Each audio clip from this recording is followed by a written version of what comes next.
forgive me. I was dealing with cats.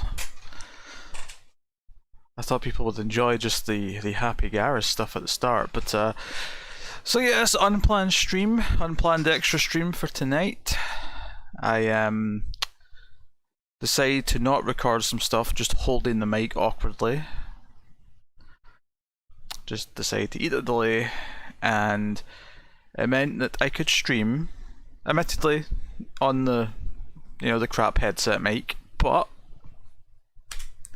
fun still to be had, and we can watch a good movie for a change, assuming Elsa shows her face.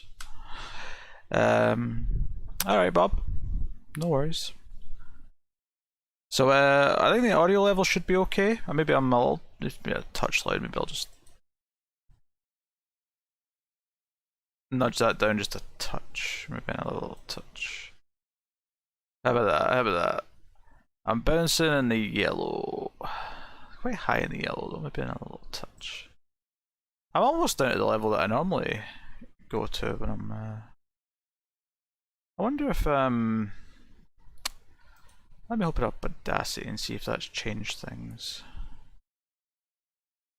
I mean, it has. Oh, there's Elsa. Welcome, Elsa. Or if it's because the mic's changed. I wonder if that's why it's doing that. Regardless, let me know if the sound. I mean, obviously it's not as good as usual, but just let me know if the volume's too much. Should be about right. Welcome everyone to bonus edition.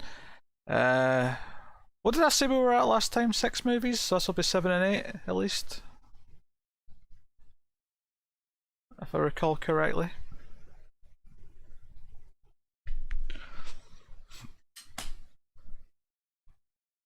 So yes, at least the first one's going to be delightful. That's alright, that's alright. We'll give people half an hour to fill in, Elsa. That's okay. You cook away. Continue making spaghetti. Or whatever you make. I don't know why I guessed spaghetti.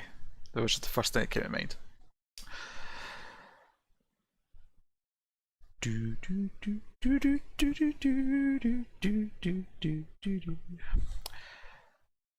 We're going to watch Halloween. Halloween, Halloween, Halloween, Halloween.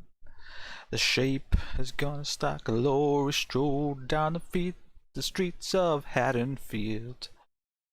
The sound is better than yesterday. That's weird.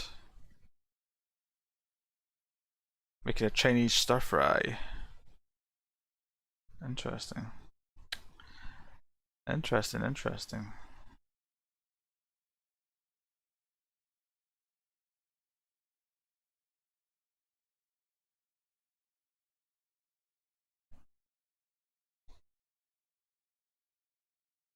I think I'll use this quiet time at the start of the stream to make a little tweet. I'm still paying attention now.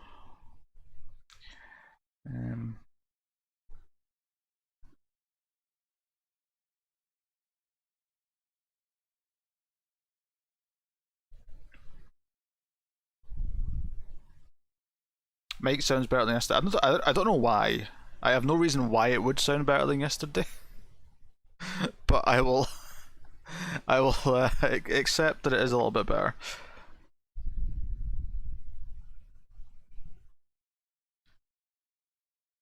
I genuinely have no idea why it would be any better than yesterday, but I shan't complain. I shall not complain. Right, well, what have we watched Octoberthon so far? This is related to my tweet that I'm trying to make here. There's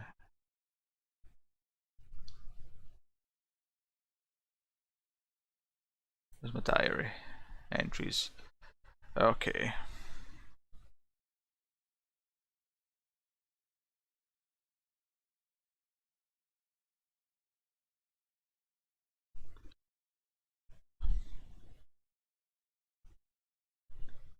What's that? So that was a 2 out of 10. Now I did Pledge Night.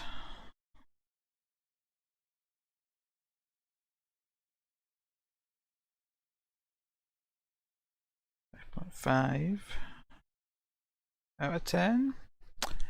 There we did. Won't count that. Or that. What was next?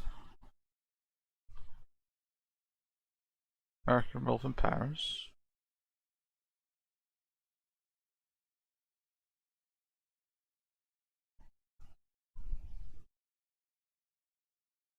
No, I had it in the same place yesterday. And I'm watching the movies on my computer tonight, so I can just use these headphones, so I'm not having to wear two different things.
Okay. Tweet made. Thought I'd do an Octoberthon related tweet.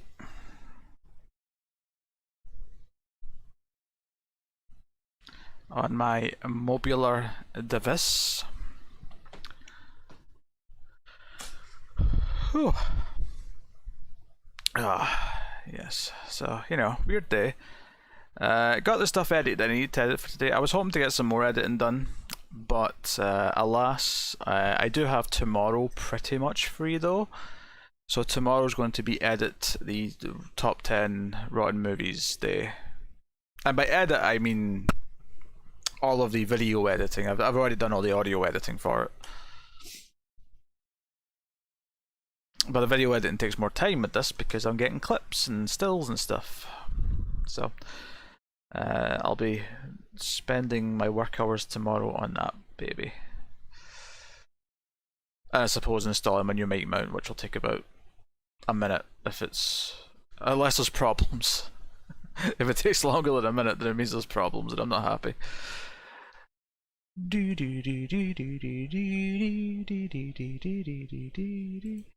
So yeah,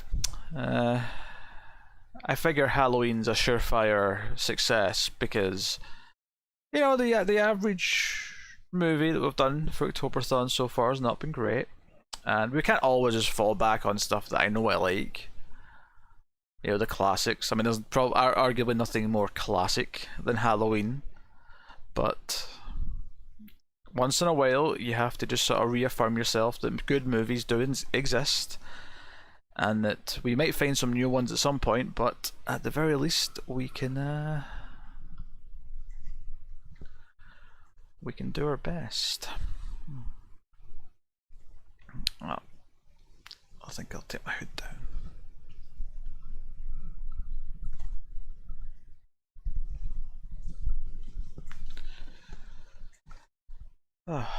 So I put a message saying Ace would be delayed a little bit because of the equipment failure. I suspect early Babylon 5 for patrons will also end up being at least a day late. Which is a shame, but if it has to be, it has to be. There will be a new streams for patrons tomorrow, though, because we've already recorded that, so... And luckily, I can still edit as much as I like. Is there anything that you haven't watched from that group that's suggested for you in the past? I mean, Bob suggested probably over 100 movies at this point. So, taking away his suggestions. No offense, Bob. I don't think so. I don't know. None that I remember enough anyway. If there is any, I mean... I mean, I don't know. The stuff group tends to suggest tends to be like Butt Boy, which don't get me wrong, Butt Boy ended up being surprisingly good for what it was, but it tends to be more meme movies than legitimate suggestions. Not to say there's none. I'm not trying to say that, but yes. So very cool. But yeah, I was going to stream tonight, even once I knew I wasn't recording, but then I figured what else was I going to do? It was either this or play video games. And I was playing video games for a bit. I finished a game. In fact, if you remember, I was playing that spin-off XCOM game last year, XCOM Chimera Squad. I hadn't quite finished it last year. It turns out I had about 4 or 5 hours left, and I've been sort of chipping away at that the last couple of days, and finished that today, which is good. It didn't really change my opinion of it. It was still just as good as it was when I played it last year. I just got distracted from playing games at the time, as happens occasionally.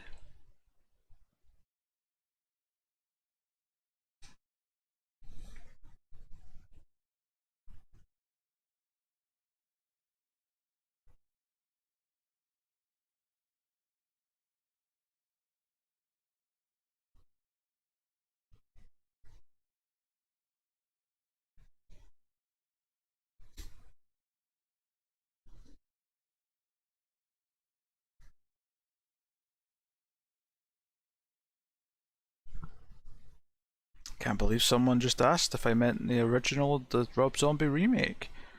Oh no. Oh no, no.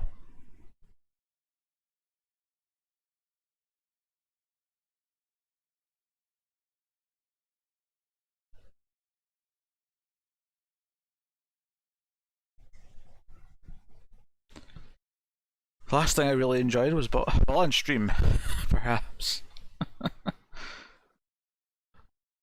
And to be fair, the stream movies do have a bit of a disadvantage because they tend to veer towards a certain type of movie, where it does have a lower success rate than actual good movies.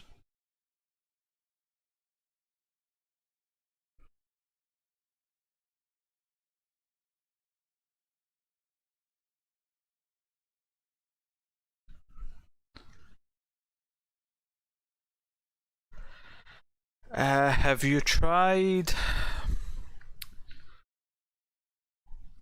whatever cupboard up high is on the left? Try that cupboard.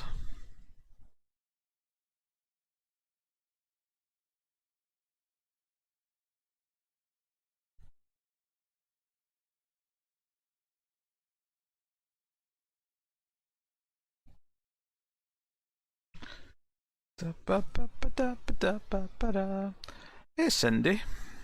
Oh, I need to move the chat box on top. I was about to start not seeing comments. Welcome, and you're prepared for tonight, aren't you, Cindy? You got your 4K Blu-ray sitting there. Miss Fancy Pants.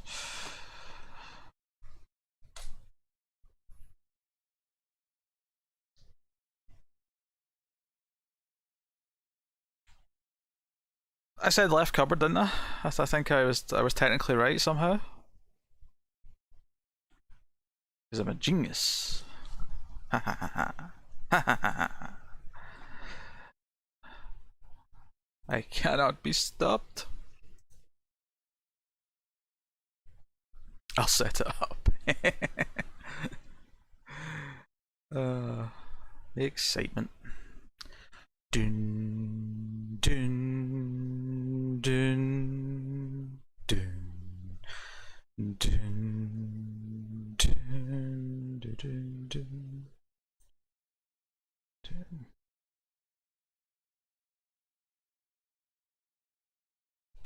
Never get tired of hearing that, Elsa.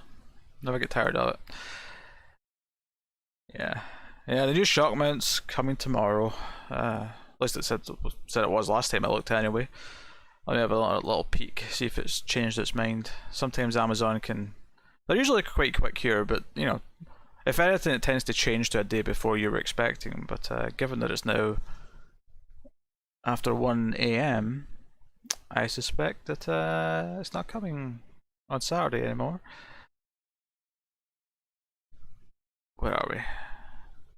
On the way. Track package. Initiate live global satellite vision.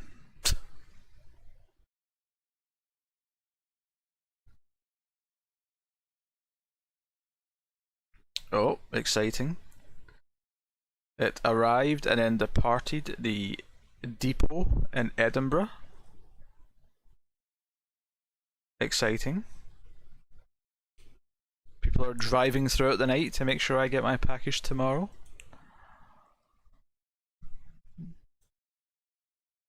Very good. Oh, I hear a Wesker trying to claw his way in.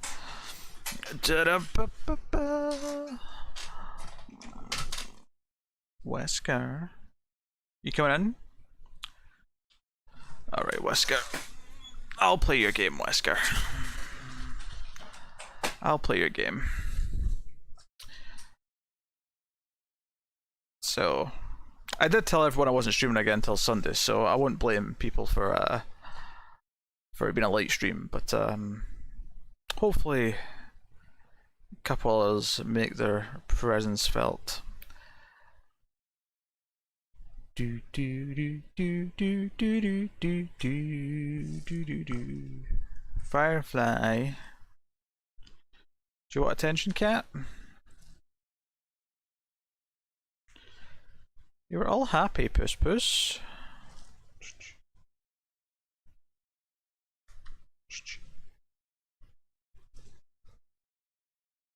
Silly pretty cat.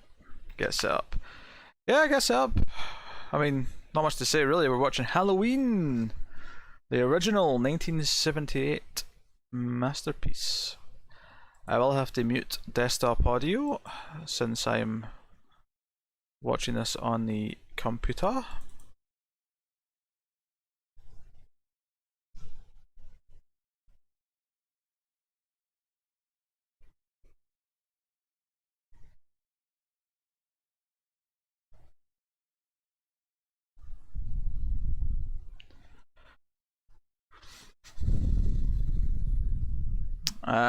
If you have a movie studio intro, you'll have to pause it after that, I imagine. I'll give you something to pause on so we're all in sync.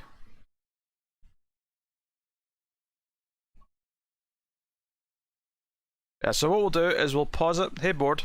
We'll pause it on a Compass International Pictures release. There's a couple of seconds of music before it appears.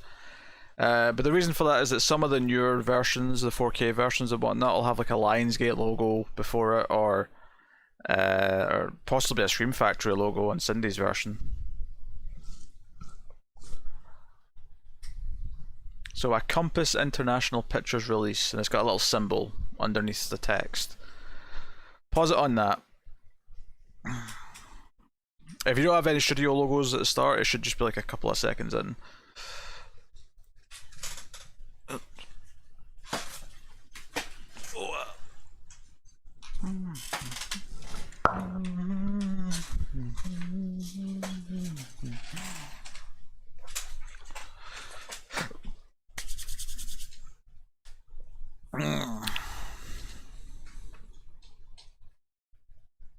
So we're pausing on a Compass International Pictures release. Admittedly, I'm not as like concerned about the exact sync of this one because no one can spoil anything for me on this one since it's you know, I've seen it many a time. I'll still put the timer up, even though the timer's not going to be completely accurate because of where we're starting it from, depending on your version, but it's a nice ballpark for anyone who's jumping in late. Maybe what I'll do with the timer is I'll start it a couple of seconds early to make up for the fact that this, where we're pausing, it's a couple of seconds in on the on classic versions at least.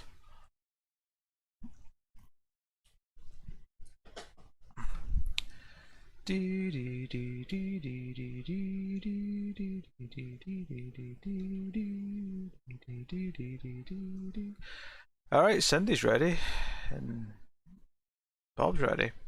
We are waiting for Elsa though. Elsa wanted a bit of time, so well, nice to know that we're geared up.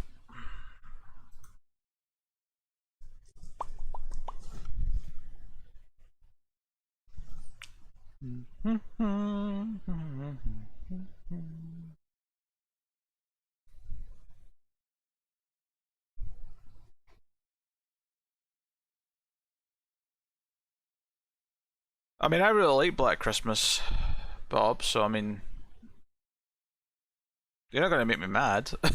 I mean, I think Halloween's a better movie, but I think Black Christmas is excellent, so you're not going to exactly get a fiery debate out of me.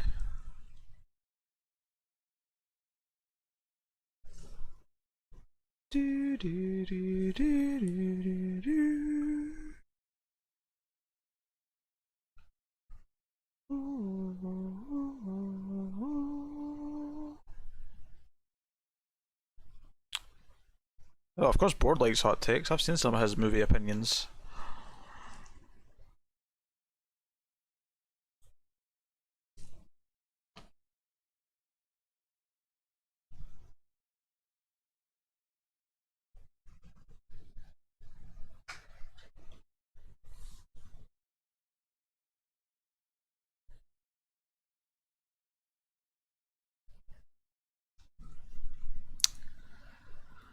Alright, let me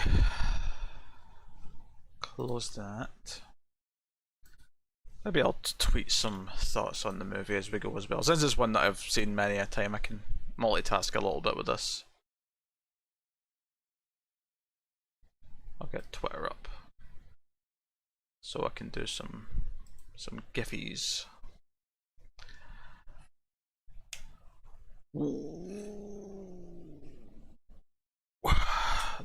The headphones are getting annoying being around my neck, but I don't want to put them in my ears yet because they're going to. It won't take that long before they're a bit warm in my ears, so I don't want to put them on my ears early. Does that make sense? Almost Watched I'll Always Know What You Did Last Summer. Stop myself though. We're eventually going to do it on stream Sunday, and there's a good chance that we'll end up watching it on stream beforehand. I mean, I don't want to promise it. It kind of just depends when we're doing it and the context, but we've done the first two, so we're bound to do it at some point.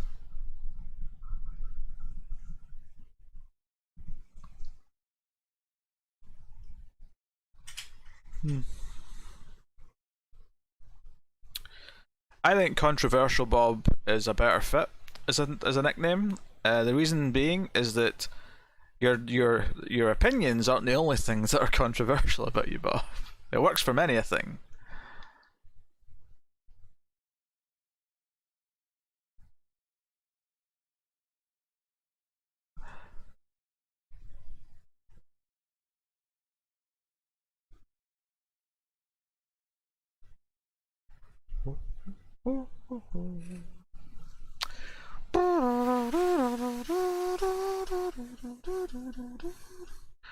Fun game will be coming up with more names for the sequels. I will check out the new TV show at least. Ah yes, the new TV show. How could I forget? Oh, that's right. I said next time we were going to do Deal or No Deal, but I meant when I was going to stream on Sunday, so we'll still do it tomorrow. It never occurred to me to pull that forward to tonight, so I guess that's the only other thing I have to do tomorrow, other than get early streams up for patrons and spend as much time as I can muster doing the fancy editing on what do we call it? The top 10.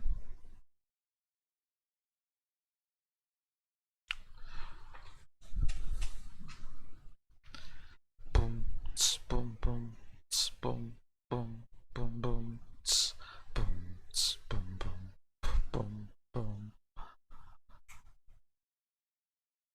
name is Michael and is here to see.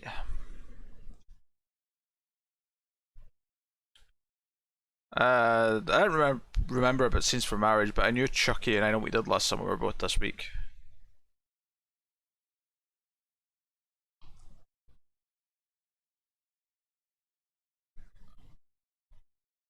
The Ghostbusters movie seems to be reviewing well enough. Yeah, that's pretty common, Bob. A lot of TV reviewers, when they get the shows early, only get about 5 or 6 episodes to give an advanced review of. Partially it might be because they don't want to give them too much for spoilers' sake, but it also might just be that they've not finished the effects on the back half of the episodes yet.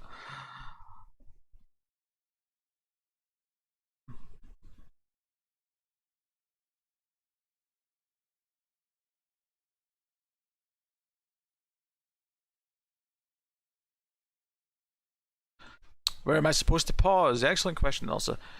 So you're pausing on just the first text that comes up, which is a Compass International Pictures release, and there's like a symbol underneath it as well. But a Compass International Pictures release.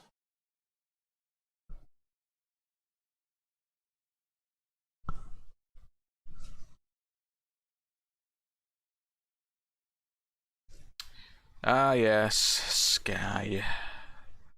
Sky and the reign of terror in the British TV landscape.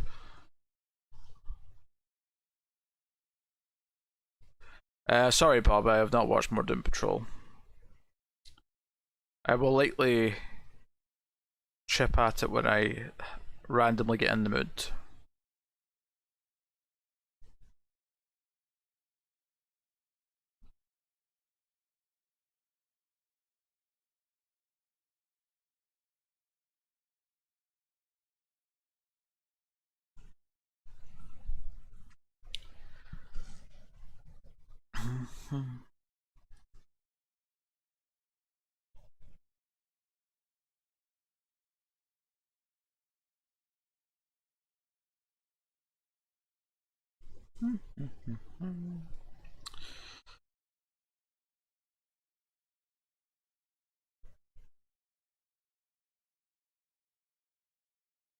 Oh, I should review Stargirl tomorrow, actually.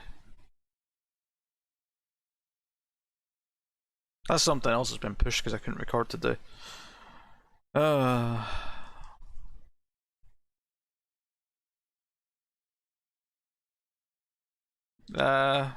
the music not started already? A little bit. I feel like I heard the music for like a second before the text came up.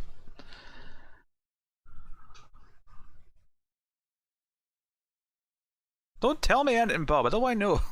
I'm going to see it at some point, even though I'm not reviewing it. Leave it. Leave it. I'll see it when I'm good and ready.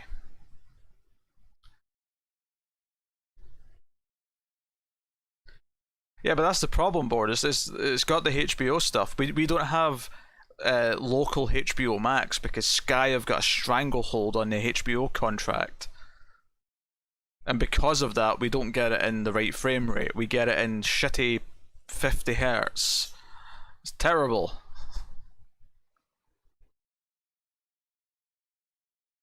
This guy can bite my shite.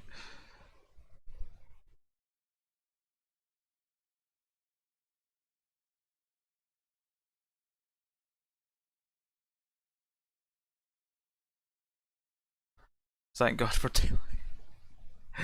Alright, it seems like everyone who's watching is paused. So I'm just going to go back because the hard drive might spin up when I go to thingy. Oh.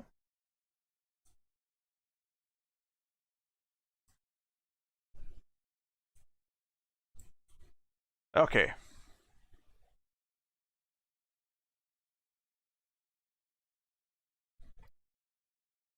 Sounds like you need a new hard drive there, Bob.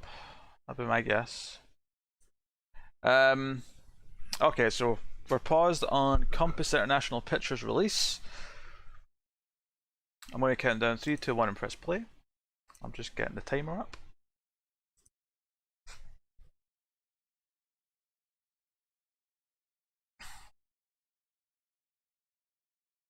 Hopefully the timer works okay. Oh, right. We'll see. Well, I care about it, board. Like, you can joke about it all you want, but like once you're used to things playing at the right speed, the 50 Hz speed up is annoying. I know Sky Atlantic's been around before the streaming service, but I don't care. Sky's an overpriced mess and always has been.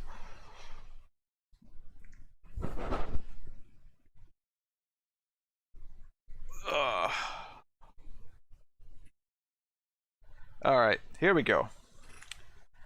When we count 3, 2, 1 and press play, we're paused on a Compass International Pictures release. So, 3, 2, 1, play. Oh, timer's working. Good. Mustafa Akkad presents. There's a pumpkin! There's a pumpkin! Donald Pleasance in. John Carpenter's Halloween.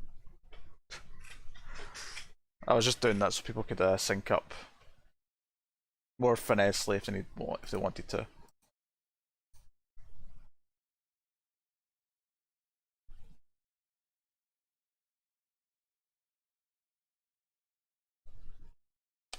Yes, I like my movies and my games correctly.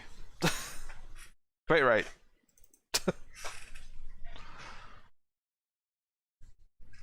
And the correct format.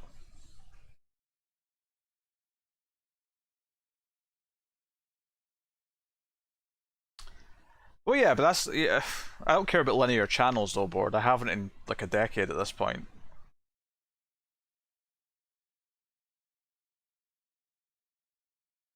The package is absolutely the fact that Now TV, which is the better option of the two, to get the Sky Atlantic stuff, the fact that you have to pay extra for 1080p because the regular package is only 720 is laughable. The pumpkin looks too friendly.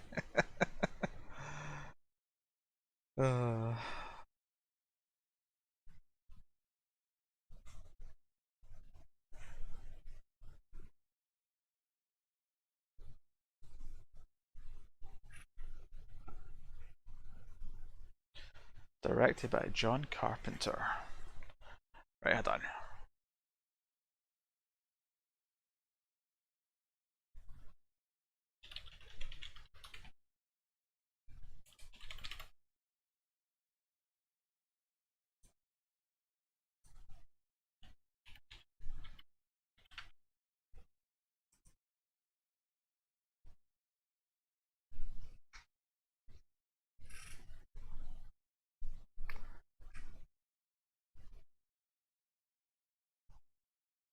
You okay, Elsa?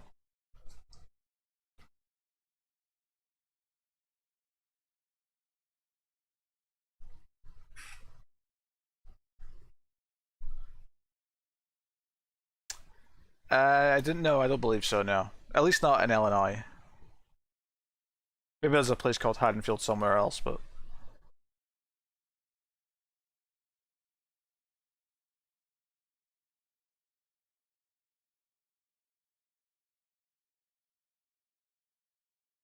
would people like to time how long it takes these two to get upstairs, undressed, have sex, and then put their clothes back on?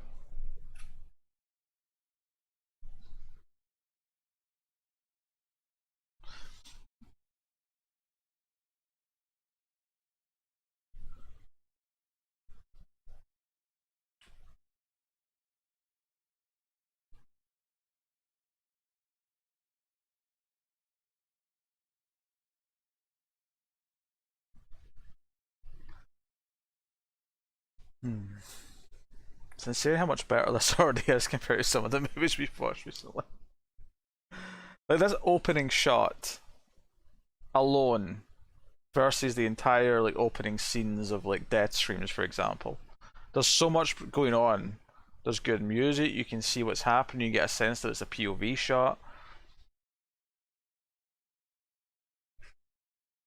That's not that gross, Elsa. It's not a gory movie. It's maybe some blood spray, like, kind of briefly, but nothing. No gaping wounds or anything like that. Hmm. Oh yeah, I've listened to that commentary. It's also Deborah Hill, I think, on it.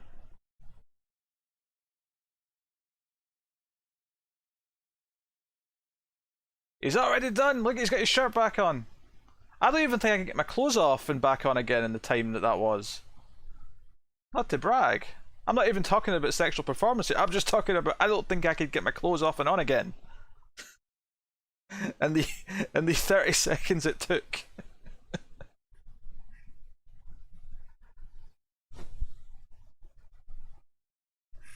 I'll try not to repeat trivia from the commentary then, Cindy, because I had an inkling there to tell you about the hidden cut that's about to come up. Because so far it's all been one shot, and it's going to appear to be all one shot for a little bit yet. But there's actually a sneaky little cut just about to come up. One punch.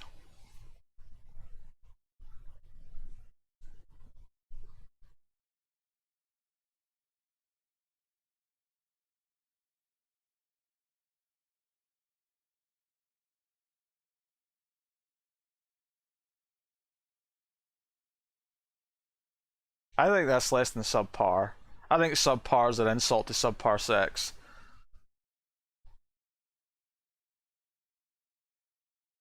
That had to be like Jim in American Pie, where he where where he just gets touched briefly and he's just like, ugh.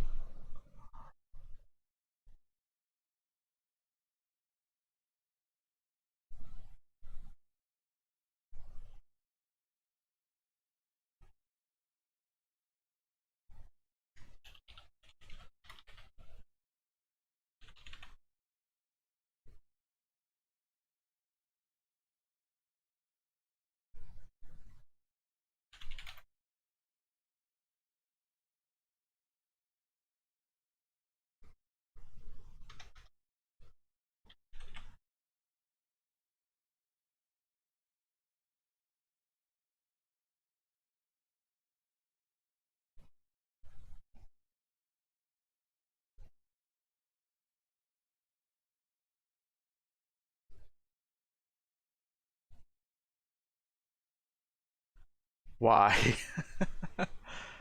There is no why, Elsa. That's the beauty of the shape.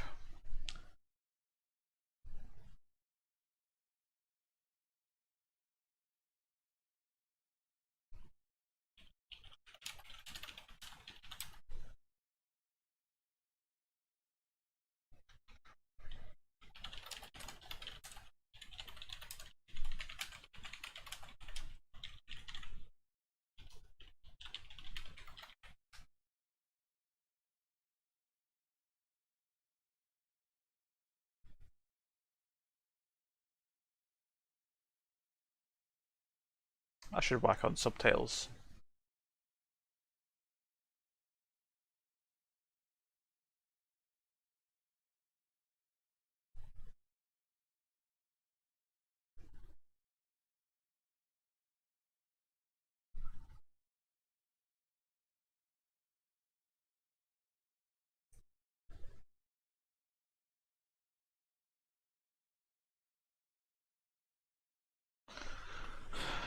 Yeah, sequel to the one that came out 2 years ago. Same characters. Well, the surviving characters are in the new one.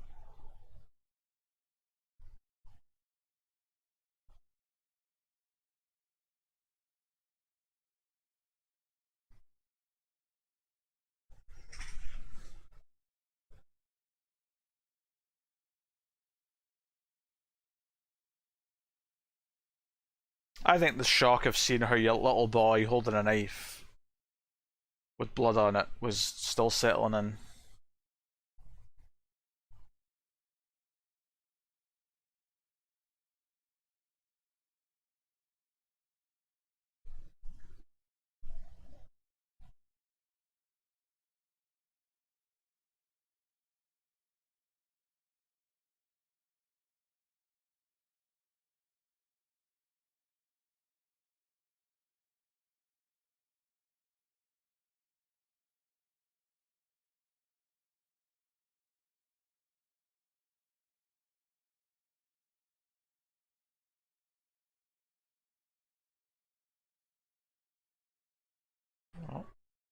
I feel like a group of mental patients.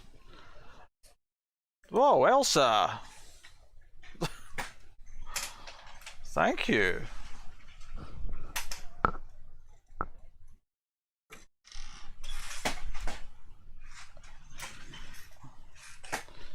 I'll get spinning for Elsa. 3 spins.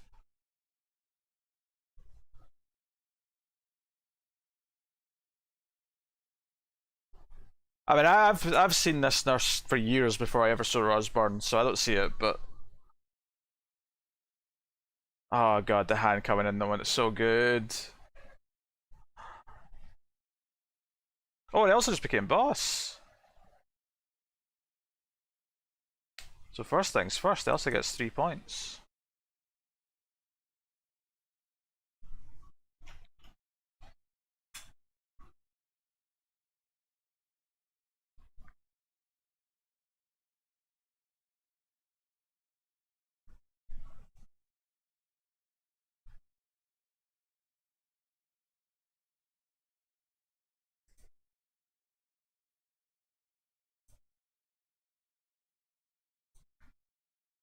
Evil is gone. I love that line. Right. Spin 1 for Elsa. +2.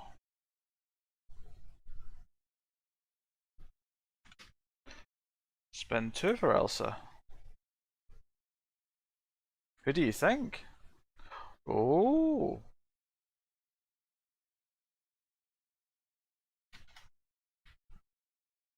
Michael. Remember, keep in mind we time jumped. That the opening was in like the early 60s. It's now 1978. Dun, dun. I did not know that, Cindy. And then spin number 3 is +2. So Elsa's on 1 terror, but she got a lot of points there, so another 2 points.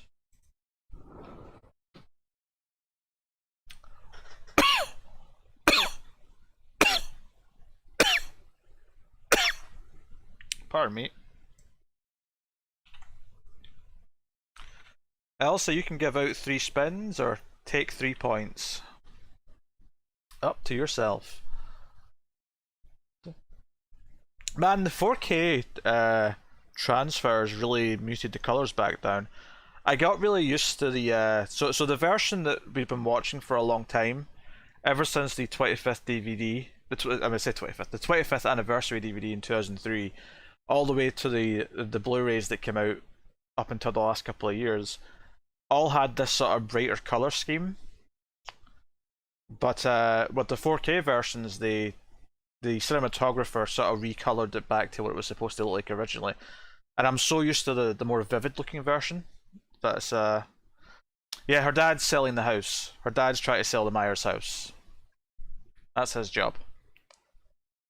So she's dropping off keys at the house for some reason.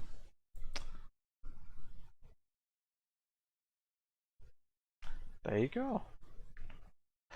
Alright, so Bob Cindy board. Alright, Bob first.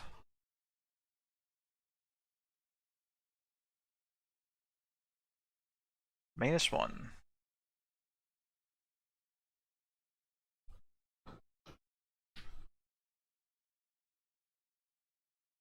Oh, you got the old Blu-ray disc? Yeah, yeah. I think yours comes with like the old Blu-ray as well for the extras. Plus, you have the new 4K disc. Oh, that sting! I love it. Right, Cindy spin.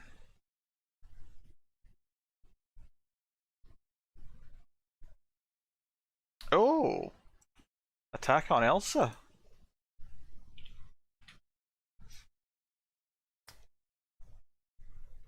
I'm glad. Oh, the heavy breathing.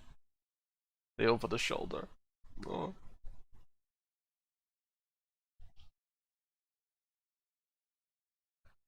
So I'm so used to that more vivid version of the film because that's the one that I've seen like, you know, however many times over the last 15 years.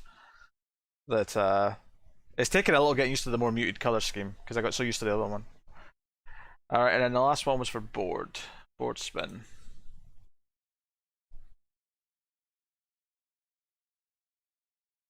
+2.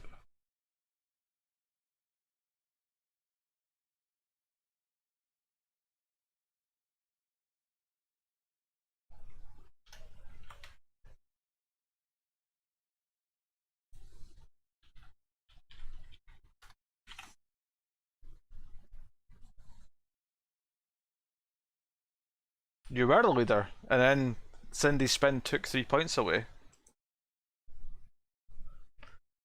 The board got 2 points there.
We get candy.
There, you keep looking for reasons, Elsa, and I like it.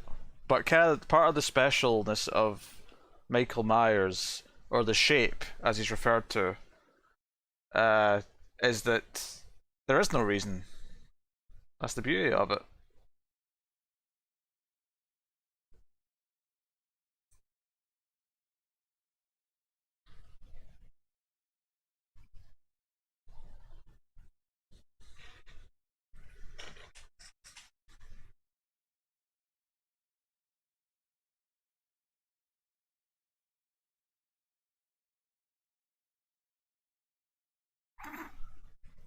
Elsa's trying to look for reasons. It's so funny.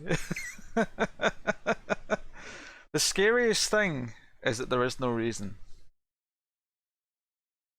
Like the Joker, some men just want to watch the world burn, some people are just pure evil.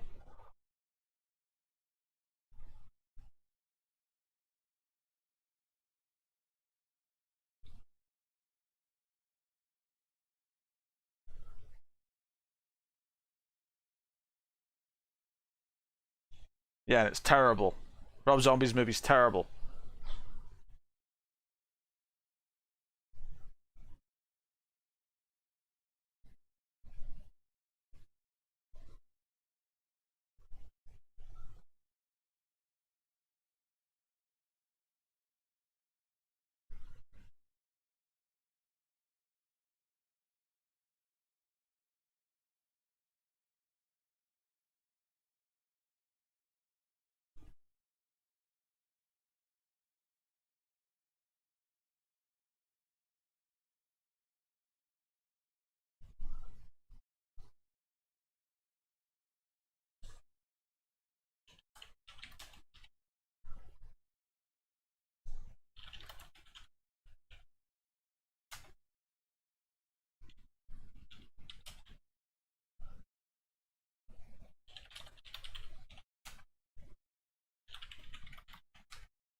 Yes, I'm sure that is Devon.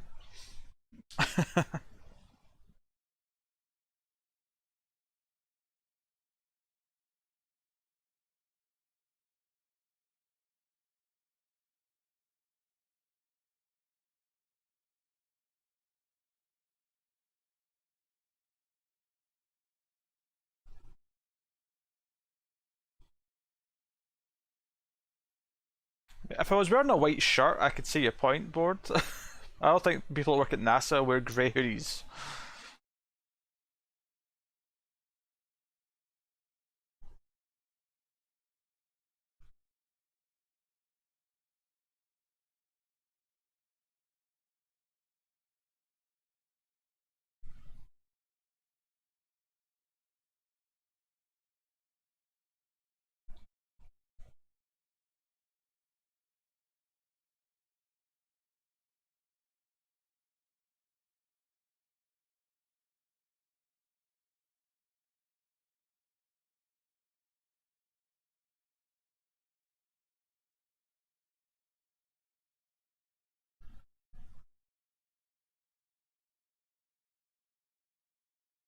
Like, notice how it lingers on this shot.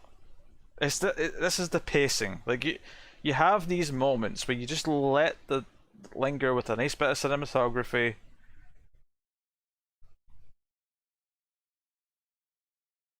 Compared to Death Streams, where it just sort of rattled through nonsensical dialogue, where everything these characters are saying right now, everything we're just talking about, was setting up where we're going to see them later in the film.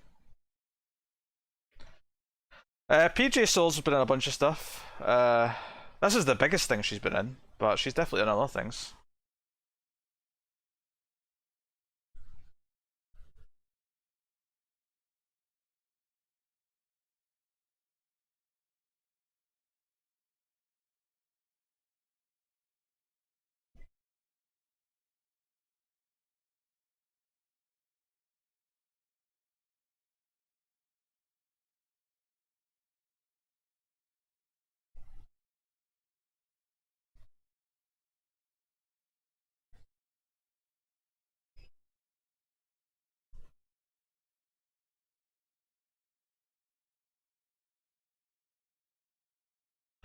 Well, we're watching that one next, Board, so I'm sure I'll catch her.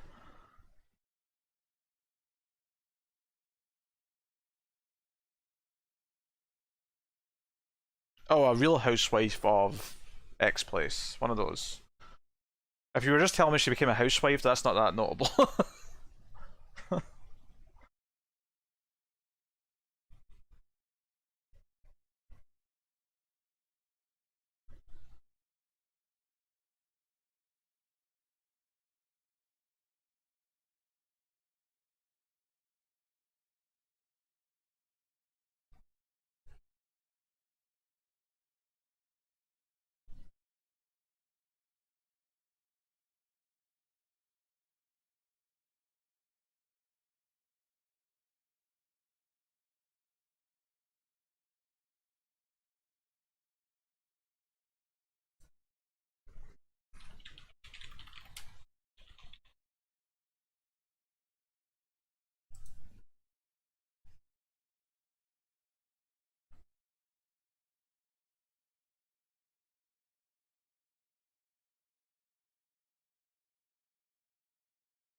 It actually is filmed in Pasadena. Also, they're pretending it's Illinois. In fact, they had to throw around. They had big bags of brown leaves that they brought with them, so they could throw leaves in the ground to make it look like it was, autumn and not, California. So they actually had to like put the leaves out and then sweep them all back up because they had to keep the leaves for future shots and scenes. So all those leaves in the ground, they're all put there by the film crew.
Wearing those leg warmer things probably sucked since they were shooting in California. Like it was probably actually quite warm when she was walking around in those.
Badass? I would argue by the end of H2O she was kind of a badass.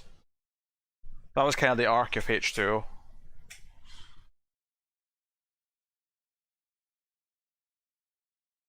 Pretty much, Elsa. I don't know if that's the like exactly how they did it, but pretty much.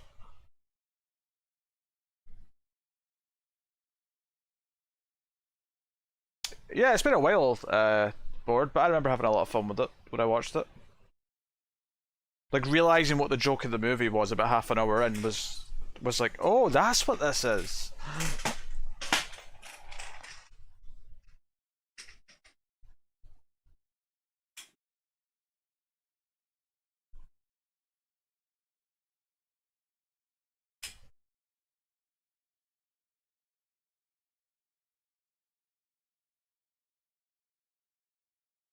He's not really targeting anyone specifically, Elsa. It just looks like he's targeting Laurie because Laurie's paying more attention and noticing him more.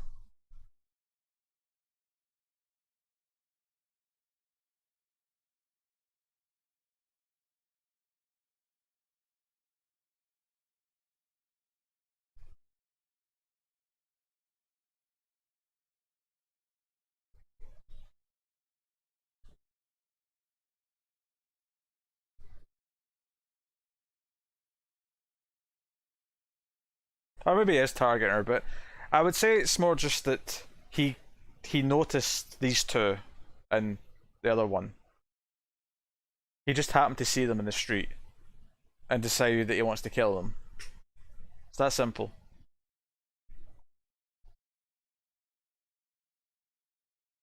I'm backtracking a little because he's literally following them in a car, so I really but what I said before didn't really quite add up. um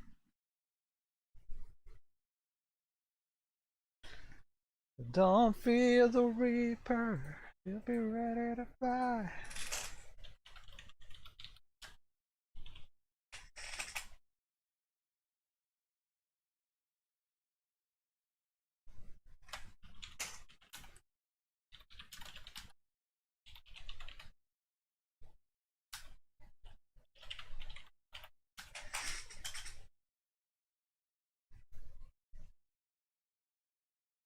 Probably kids.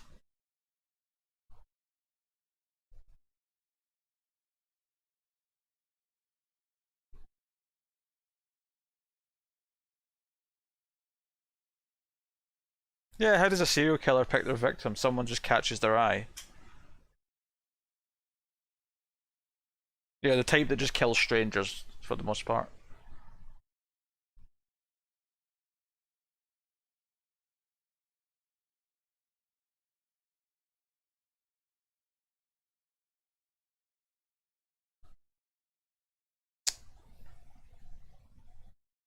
That's what makes Michael so special, Bob. I love this. This moment where Michael drives past Loomis in the background. Evil is all around him. That's what he's been saying. And it's literal in that shot.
No, don't spoil things, Cindy.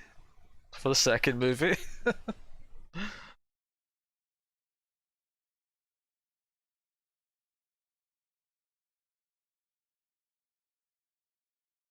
Dun, dun, dun, dun, dun, dun, dun, dun, dun, dun, dun.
It's not in this movie, Elsa, so it's not really relevant.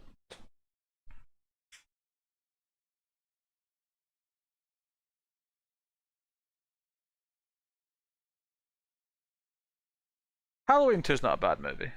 It's nothing compared to the first one, but it's not a bad movie. That's true. There's a multiple choice. Although Halloween 2 is in two of those multiple choices.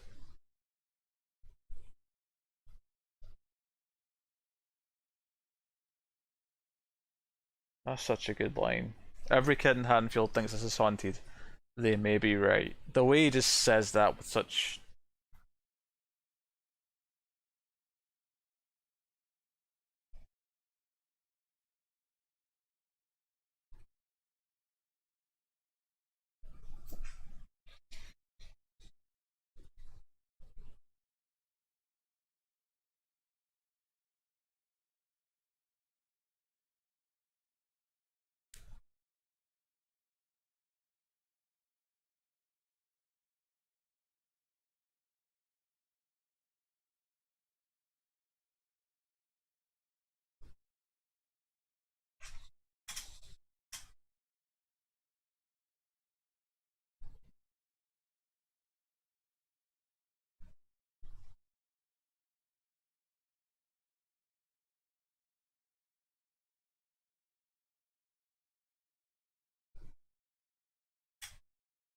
They could have a Ben Tramer show up.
Wait, one.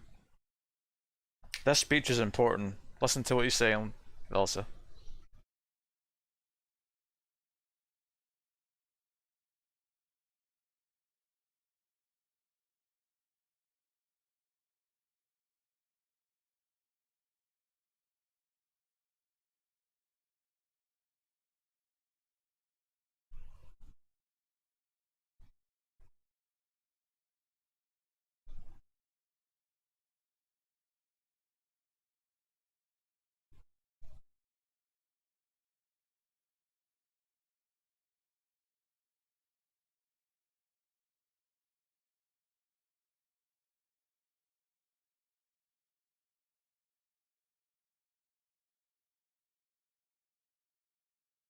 He's no longer a man, he's simply the shape of one. Hence why he's referred to in the credits as the Shape.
This little girl's got more horror nerves than Elsa does.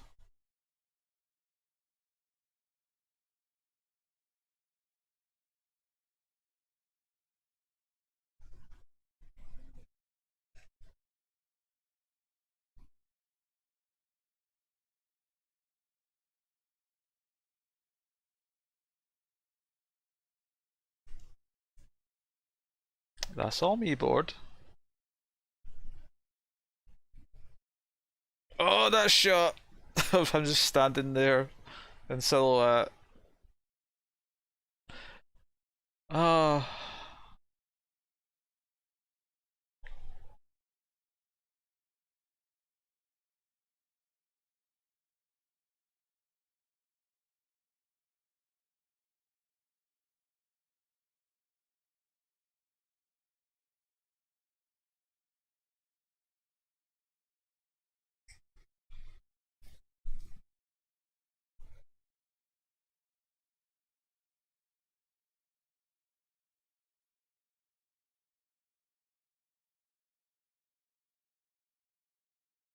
I didn't remember Annie quoting the Joker from The Dark Knight in this. All you need is a little push.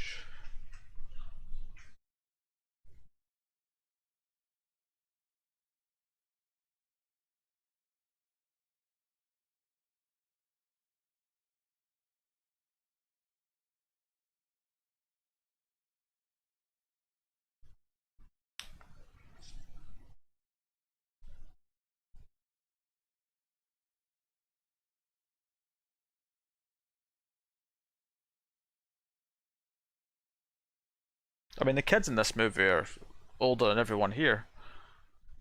Even Elsa, I think.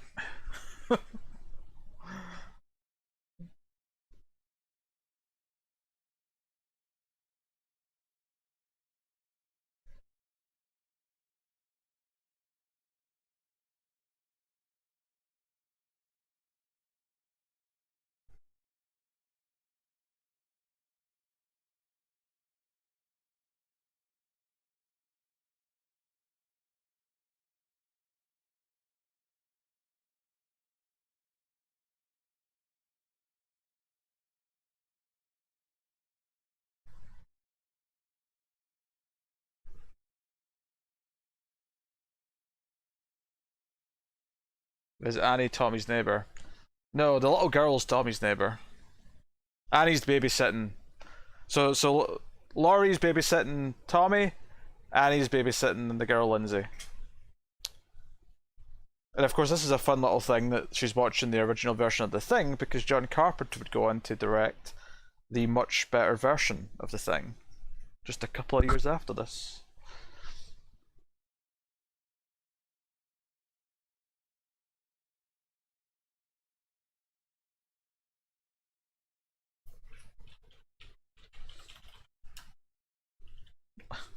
His priorities are so right. He's like, there's maybe a boogeyman coming to kill me, but we'll deal with him last.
My elbows are all sensitive.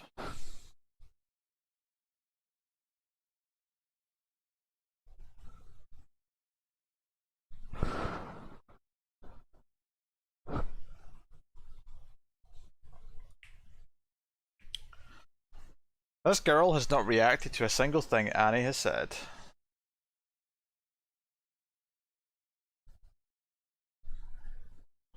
It's Paul! I can't miss Paul!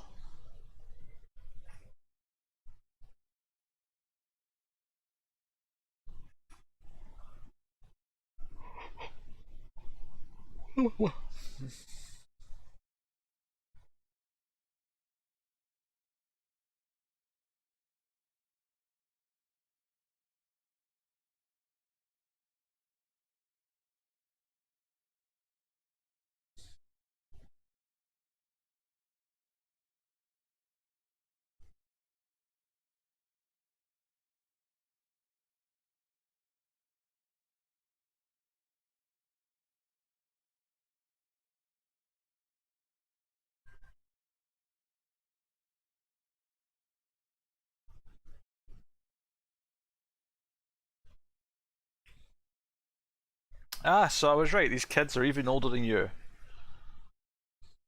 Not by much, but they are.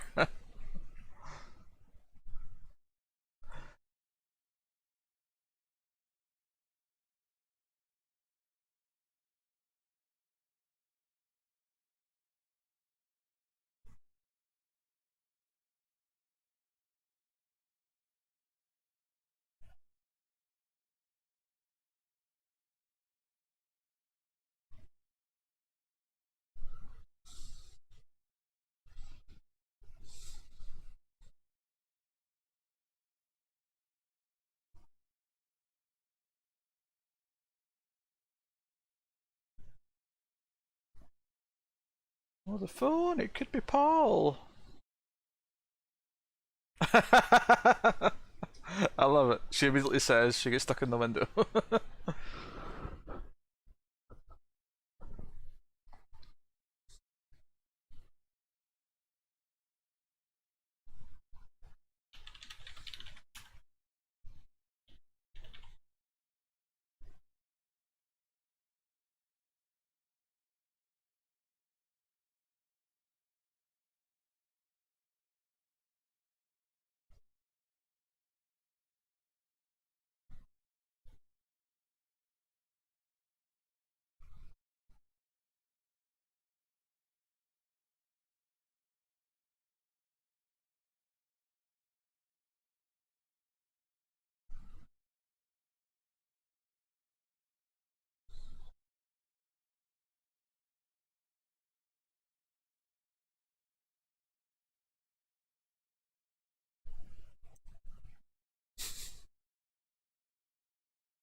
Even young Lindsay's thirsty for male attention, apparently.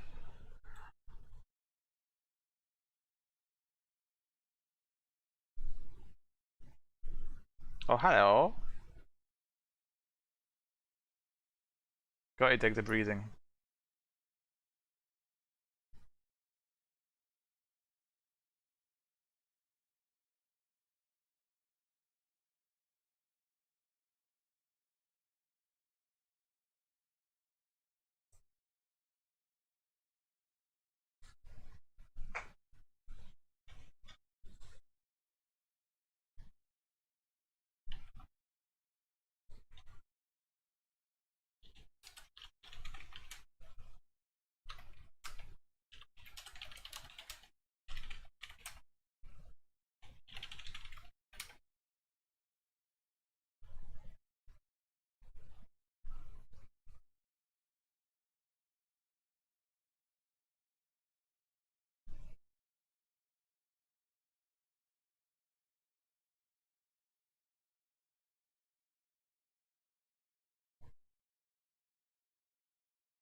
I like how it's still not giving you quite a clear shot up close of the face yet.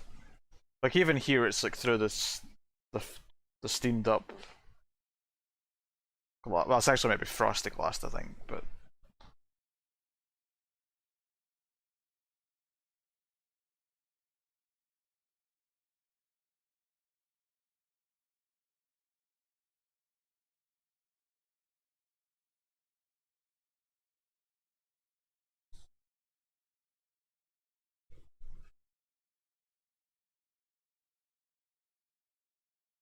oh yeah, it's like a cheesy 50s B movie. It's not scary at all.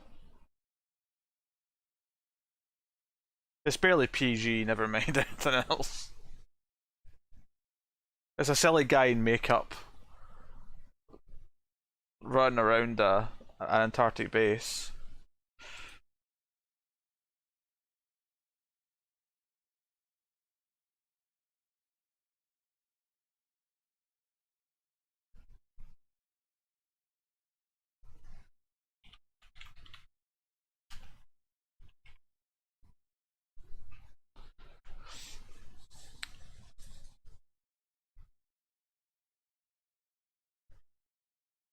This is what we call karma.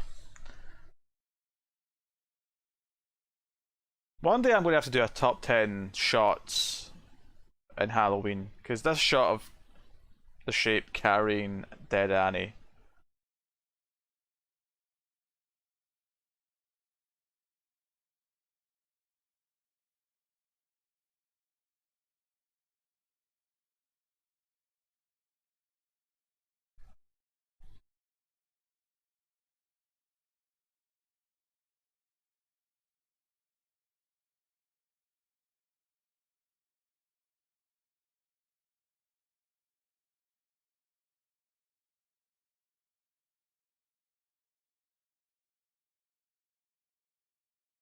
Because he was trying to scare Lindsay. And he got the shit scared out of himself.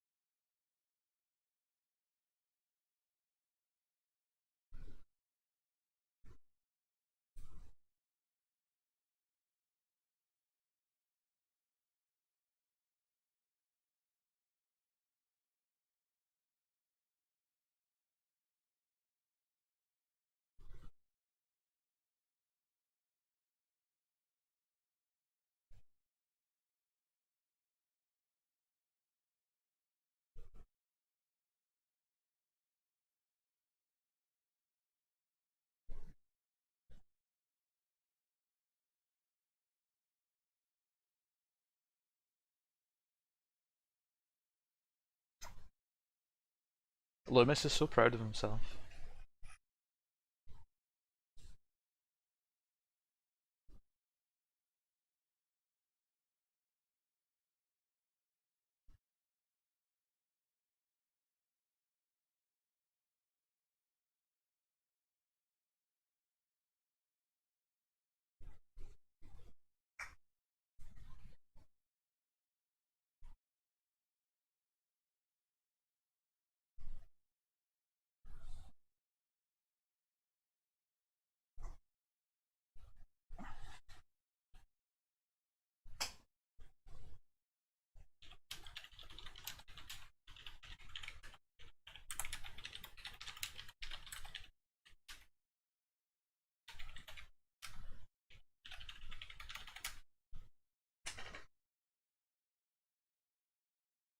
Uh, 1982 is when that came out.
Also, arguably a little bit of karma. Hell, it's even karma for the kids because they were the kids that were picking on Tommy earlier on. Basically, there's, you know, what scares go around come around.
Totally.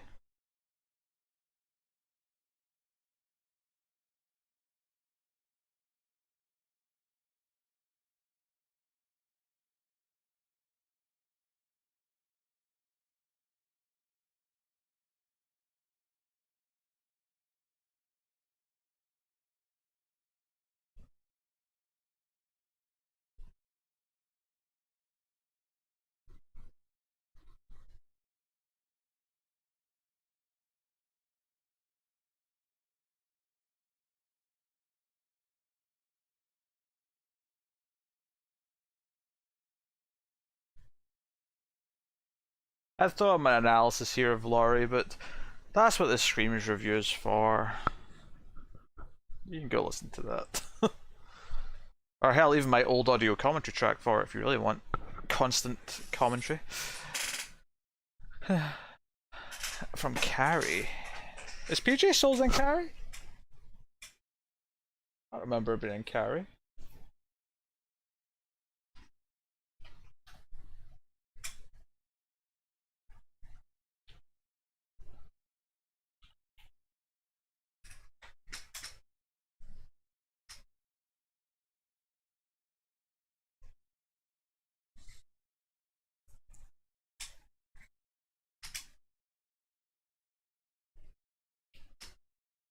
So yeah, there's going to be people young enough who don't understand that taking it off the hook would stop calls coming in. Because phones have changed so much. That's funny. Oh, you're right, she is in Carrie. You're right. I did not remember off the top of my head, but you're right. I thought you maybe mixed her up with Nancy Allen.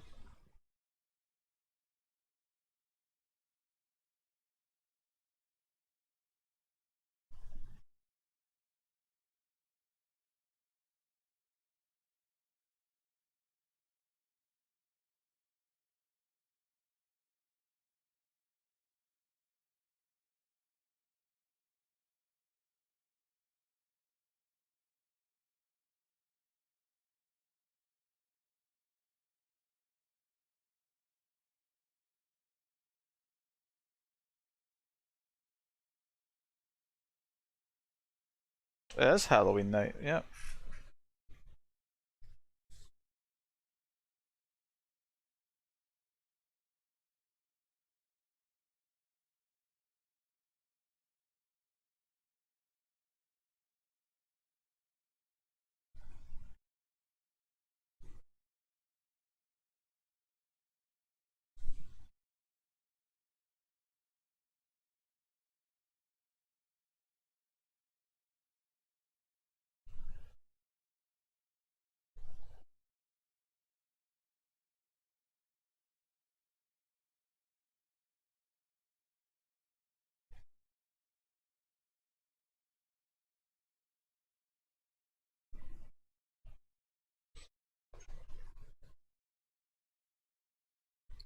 Hmm.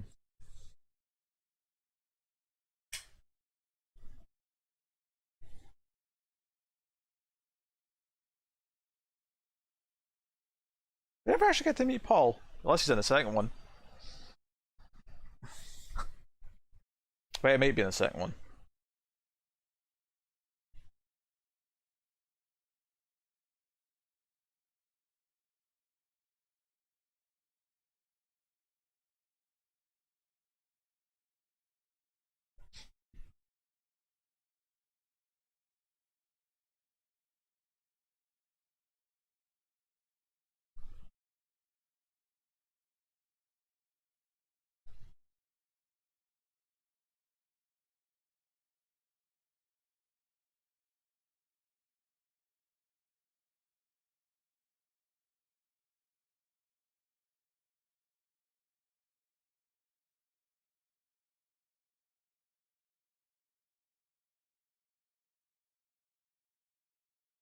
It's another one of those shots that's maybe a favourite. That's him staring at the body and tilting his head.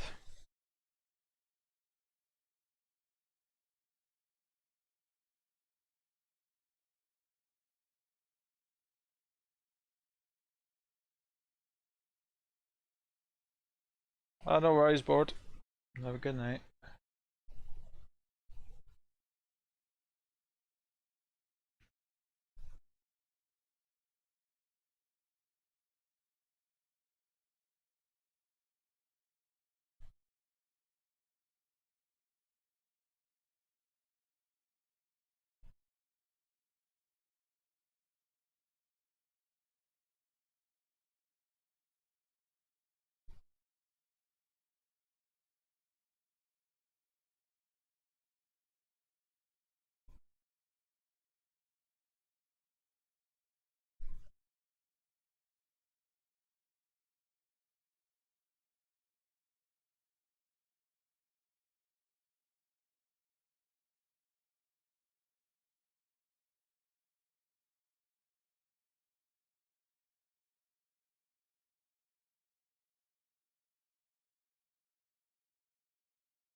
This is really the best look you've had at the Maskies so far.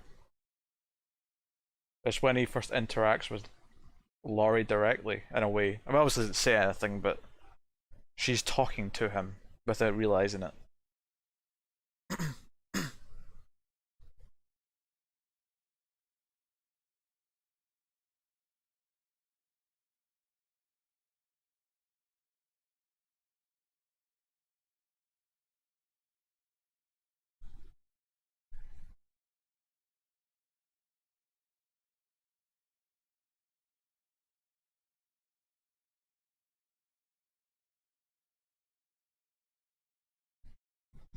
He did slash Annie as well, yeah.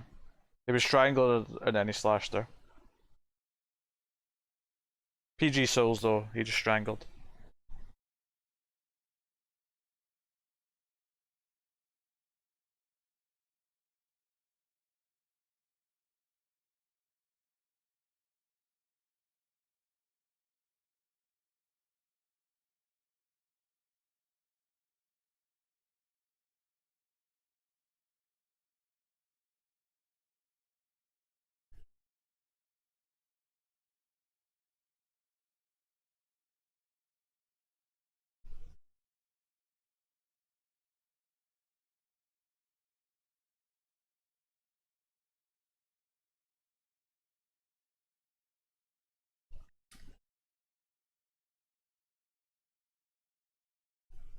I do love a good main theme kicks in when the character realizes something.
I think we're making a fan out of Elsa here. She sounded very positive on this.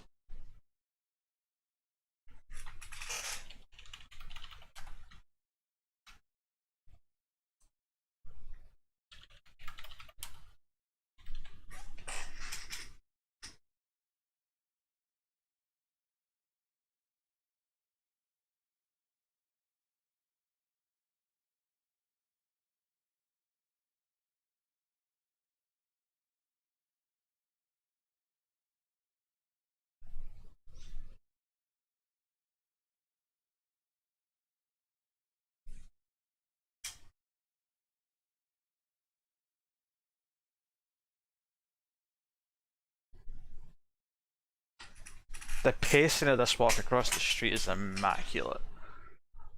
Oh, baby.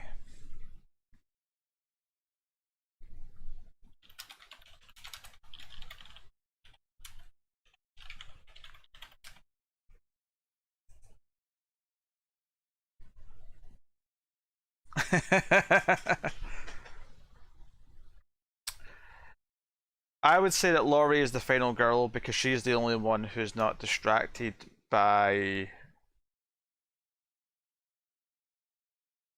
basically doing anything she wants to. She actually cares and looks out for the kids. She's definitely a caring person. And yes, part of that is that she's not chasing sex like the other ones are.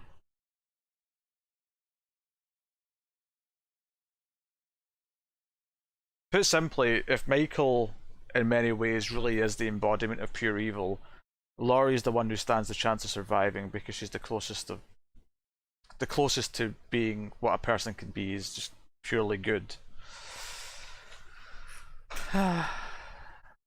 So sometimes writing it feels complicated, but it's actually quite similar. Or similar, simple is what I meant to say.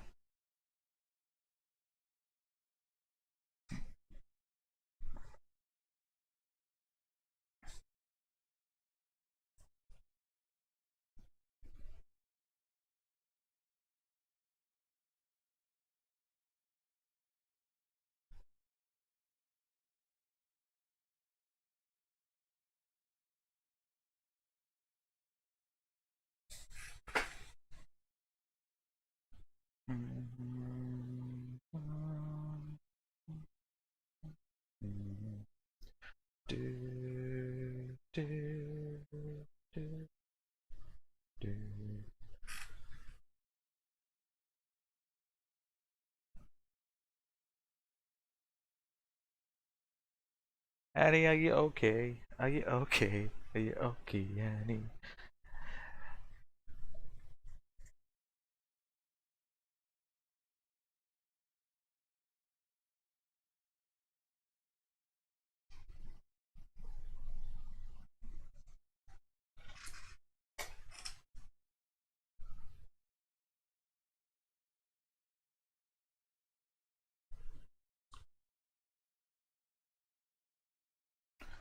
Boom, boom, boom. Boom, boom, boom. Boom, boom, boom, boom.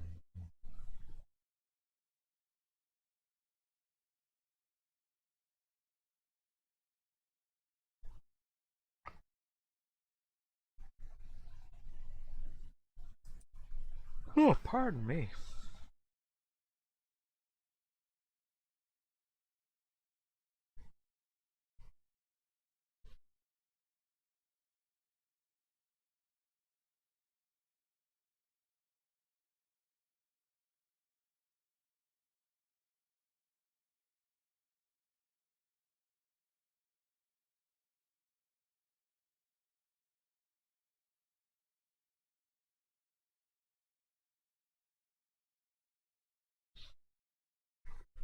Uh, yeah, what Bob says is that an actress from 4 and 5 who was a little girl in that is an adult in the Rob Zombie movie and gets topless. Yes, it is a bit weird. I felt weird when that happened too.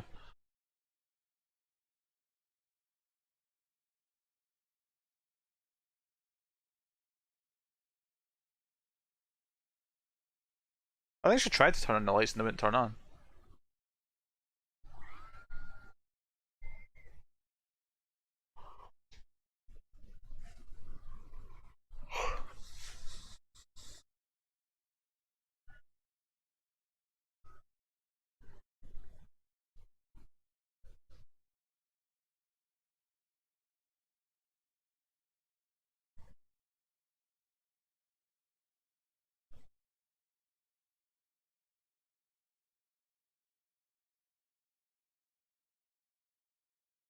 Oh, that shot of Michael appearing in the darkness, so good.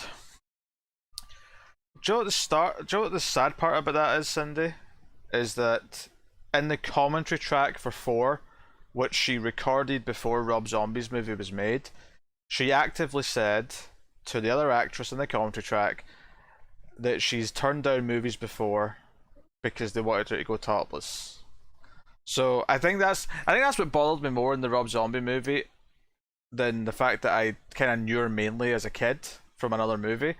It was that I knew she'd actively wanted to not do that for other movies. So it's a little sad.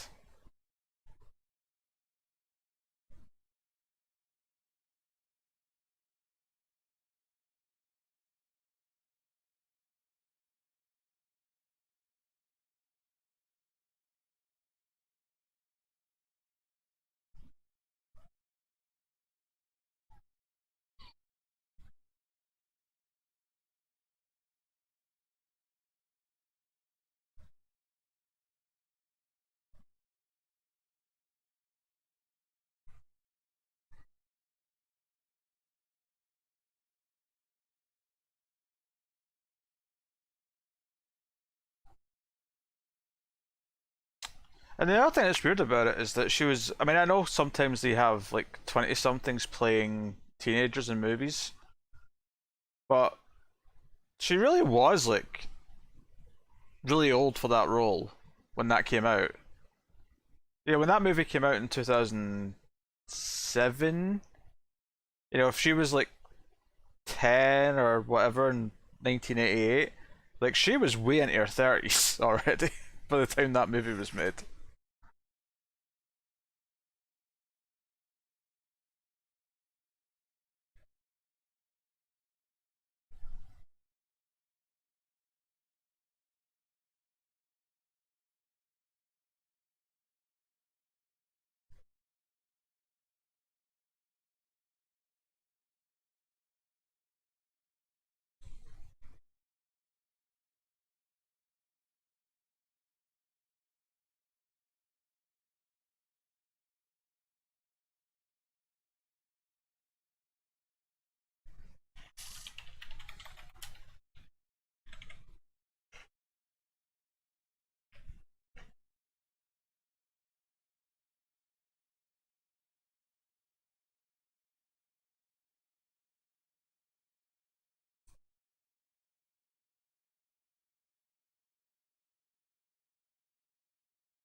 Yeah, maybe all the parents all went to a Halloween party together. One of those smaller towns.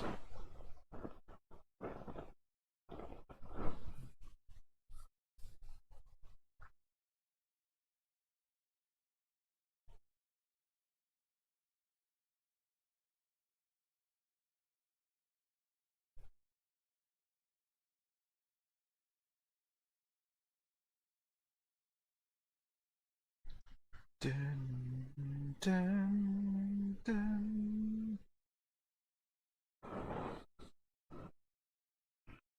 dun, dun, dun, dun.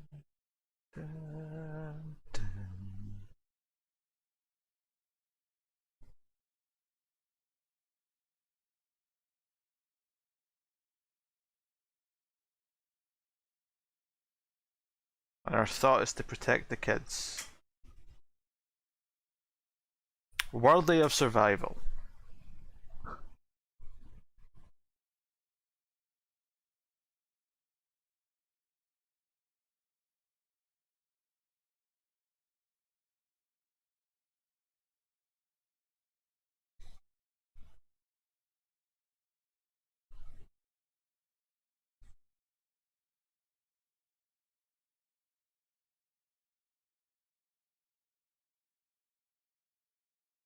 Dun dun dun dun dun dun dun dun dun dun dun.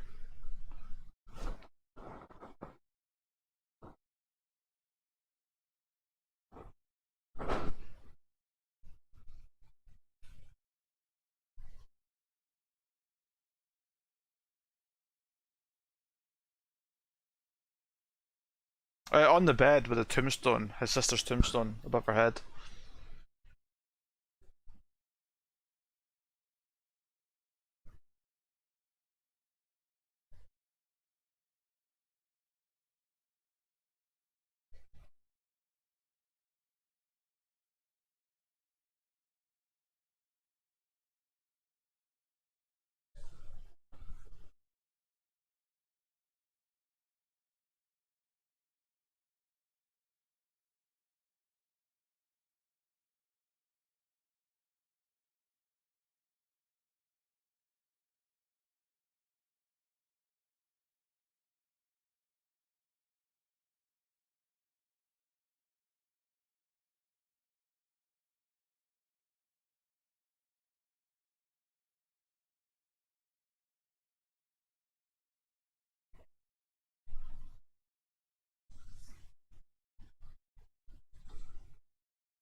Oh, Elsa.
Oh, that setup will never not give me the chills.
We're in the final moments, Tyler.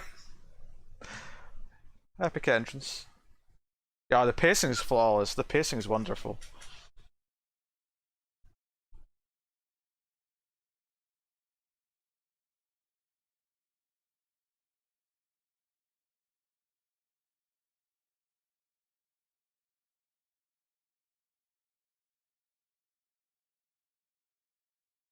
All the places he could be.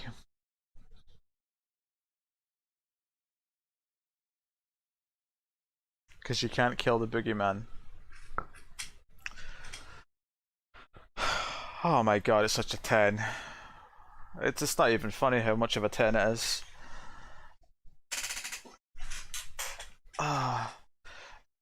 So notice that there's a credit for Michael age 23. That is only when the mask comes off. The shape, the second last credit, the shape Nick Castle, that is actually who's playing him the whole movie. Because that's not Michael when the mask is on, that's the shape. It's beautiful. Beautiful stuff.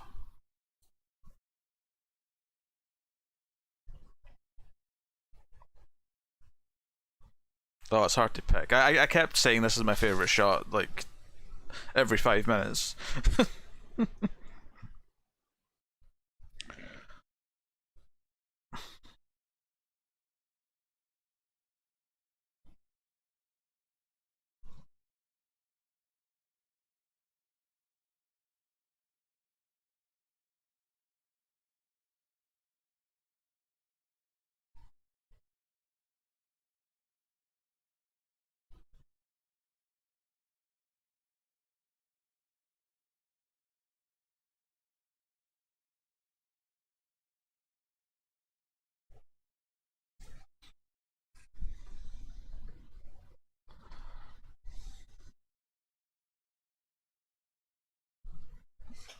Yeah, what's so funny is that it's not even like, because he actually did, like the fog was in between, and the fog's not that great.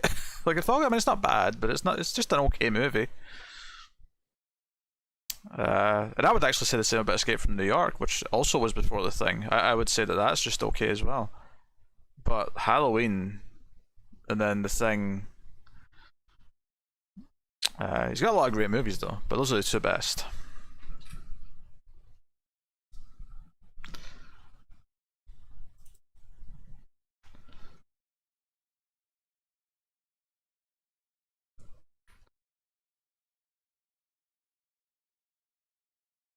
Since the stream was unplanned, can we watch a dark song next stream?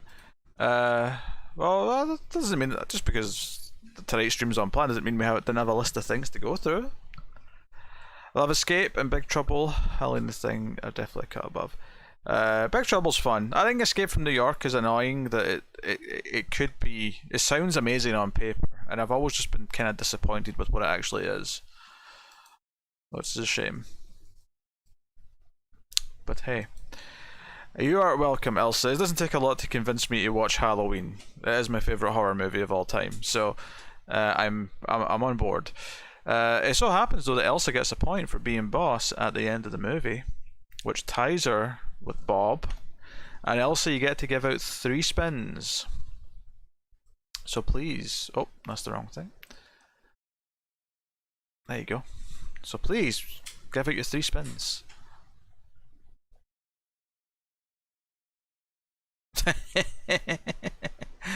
I mean, I can somewhat understand that, I suppose, Tyler.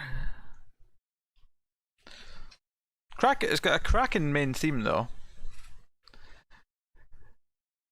Dun dun dun dun dun dun dun dun dun dun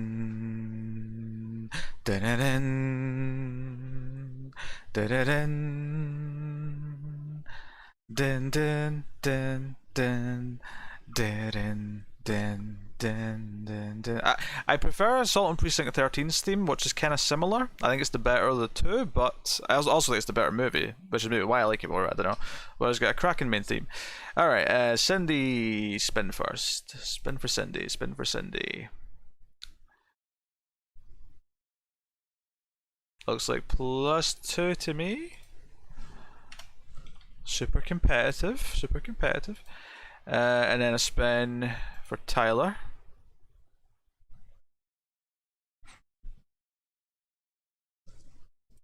-1. Is Tyler the new Bob? Feels like he might be. And then, speaking of Bob, here's Bob spin. Aye, +2 again.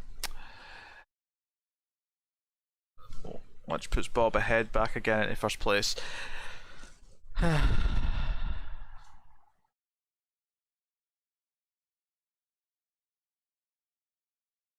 I mean, The Thing's not lesser known. The Thing is definitely his other most well-known movie for sure. Yeah, I have to admit, I don't really like In the Mouth of Madness that much. I wasn't that into it when I saw it. I've only seen it once though. I do like Prince of Darkness a lot though. I think Prince of Darkness is underrated. And I would, but I Love a Song Precinct 13. They Love's a good time. We just reviewed that on the Ace, and that was a fun one to revisit, having not seen it in such a long time.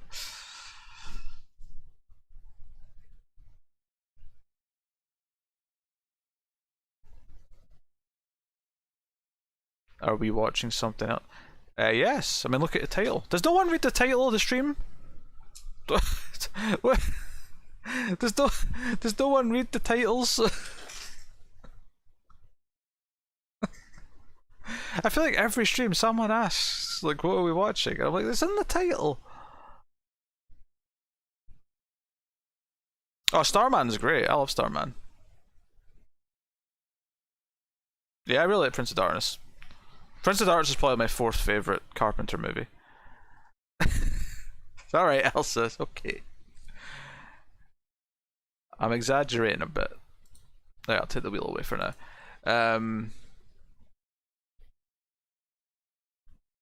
I should move Cindy up. Cindy has ascended.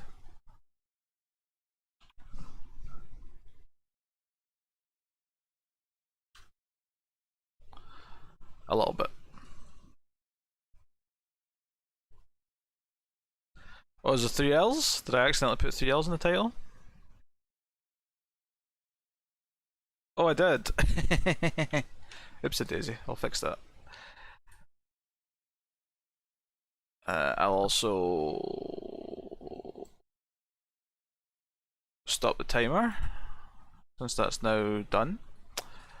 So, very good. So Halloween 2018 is billed as a direct sequel to Halloween. It came out in 2018 obviously. And it stars Jamie Lee Curtis as Laurie Strode 40 years later. At around 60 years old. Well, I suppose if she's like 17 in the movie, then she's only 57 or whatever, but in reality she was like 20 or something like that, or 21 when she did Halloween. Dun, dun, dun.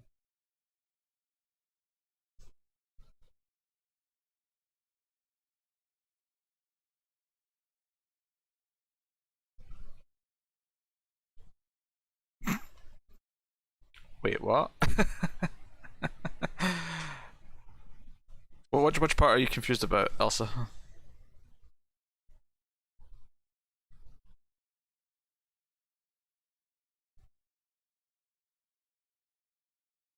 Halloween 2 is the same night, but Halloween 2018 ignores everything after Halloween 1. Now, I actually like Halloween 2 more. I like Halloween 2. I really like Halloween 4. I think that makes a nice little trilogy with the first one. H2O is not bad, which kind of ignores everything after 2. It's just, so 1, 2, and H2O also kind of acts as a trilogy.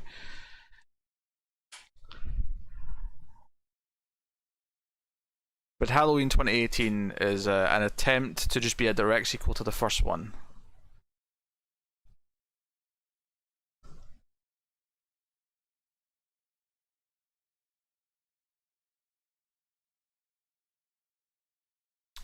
Halloween 3 is like not Michael Myers related. They tried to turn it into an anthology, so Halloween 3 is like a completely different story, just set at Halloween.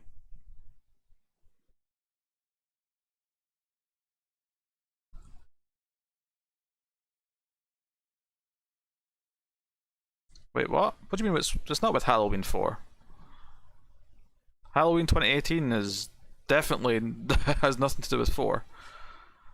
4 is set after 2. 4 continues the continuity of 2. But then H2O ignores it and goes back and continues from 2 as if 4, 5, and 6 never happened.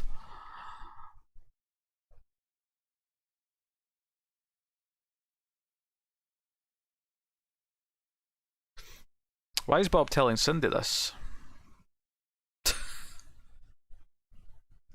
I feel like Bob forgot who he was explaining things to.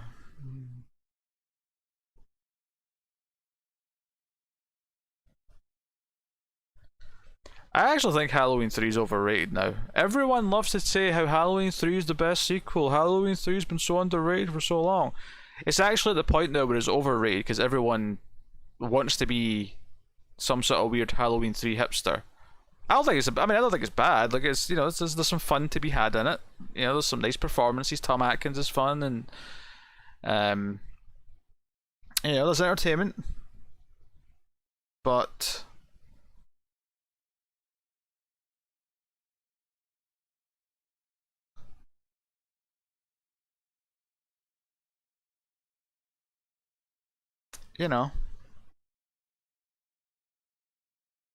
there's no 4. Or for me, even 2. Or even H2O. I think I like H2O more than 3. You found it? Nice. Nice. I'm in my cups. Pete, don't judge. I can't judge you, Bob, because I have no idea what that means. What does that mean? I'm in my cups. You're wearing cups? So, yeah, so Halloween 2018 is a direct sequel to the first one. Now, keep that. Although Elsa, I want to make this clear. I always think of Halloween 1 as a standalone film first. And the end of the film is the end of the story. It was meant to be one film, it was never meant to have sequels. Everything else that comes after is someone else later on trying to turn it into more. So it's like an optional add-on thing, but I wouldn't count it. But I did not. I was hopeful for this movie before it came out, Halloween 2018. I ended up not liking it. And what's funny, Elsa, is that one of the things you said about the original there that you really liked, you specifically pointed this out yourself without any prompting. You said you really liked the pacing. The pacing of the scenes, the pacing of the direction, the pacing of Michael stalking people, or the pacing of characters discovering things. That's the thing that I think is completely not right in the new movie. It's got some other stupid things about it as well. And there's definitely some things I like here or there, but yeah. Yeah, Carpenter didn't direct it. He did write Halloween 2. He was paid to write Halloween 2, and he said that the only thing that got him through that script was lots and lots of beer. He did not like writing that movie. He's not fond of his work in Halloween 2 script. So, I'm prefacing all this because I don't want you to go into 2018 thinking that it's going to be like that. Very few movies are as good as Halloween. But I'm glad you like it. We're turning the horror fan out of Elsa yet. She's seen what a great horror movie is. Okay, I'll stop. I'll stop, Cindy. I'll stop. Oh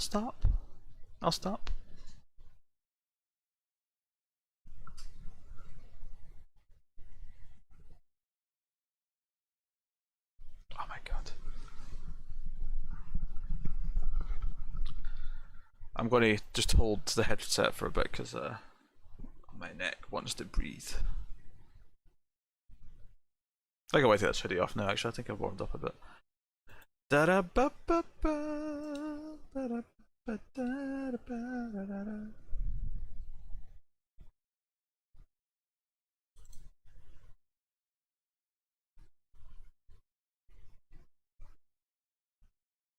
Yes, Elsa has no problem defying anything I say. I think that's been made very apparent in time.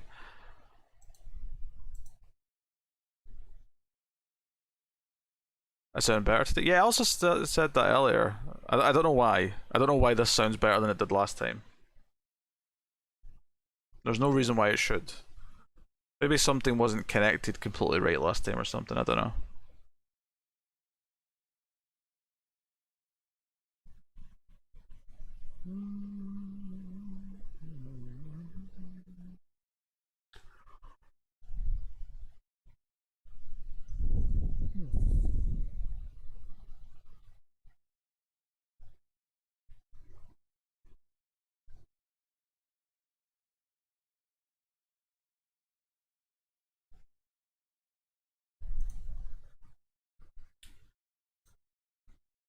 Okay.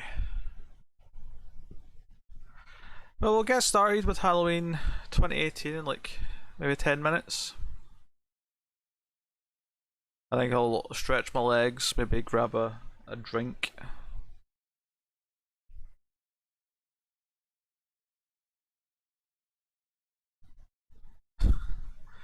Like a kitten can only do so much damage, Tyler.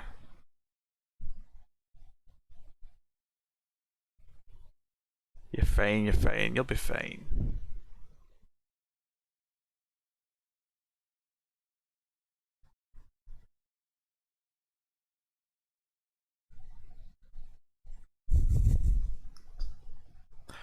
Evil Dead really messed Elsa up as a kid, didn't it?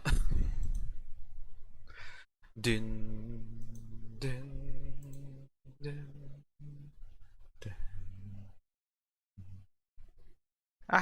It's all surface wounds, Tyler. You'll be fine.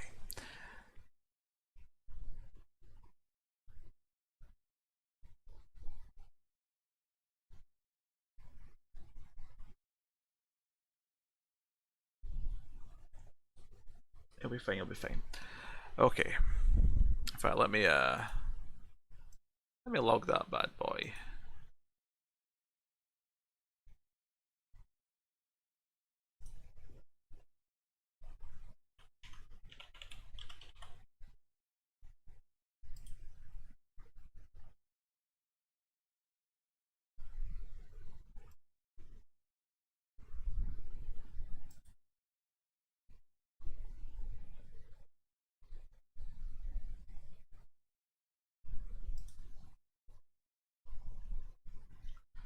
What a whiplash you get from looking at my previous like 3 movies and then the new one being a 10 out of 10.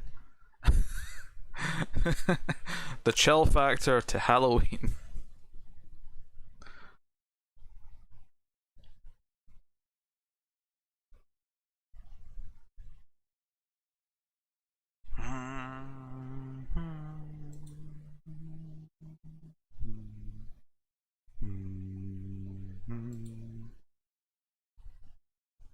Have I watched any Carpenter movies this year?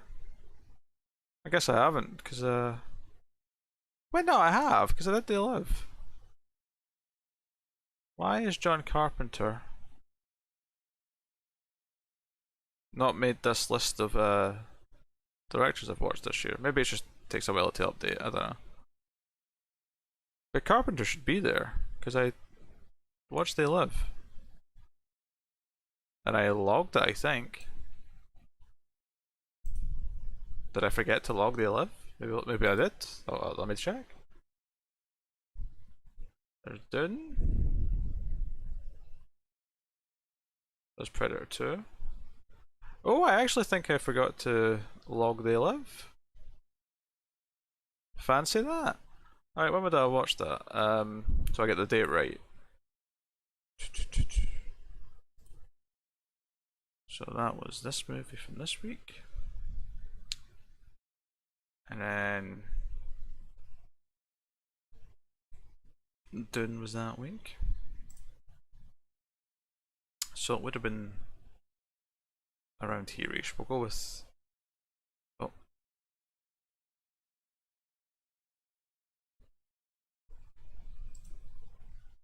Okay. Glad I caught that. I was missing an entry. My numbers are better than I thought.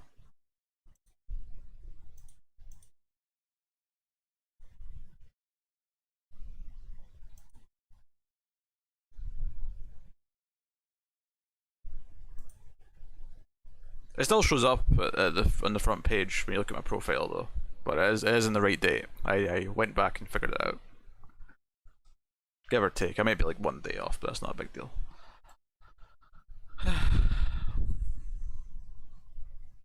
Nice.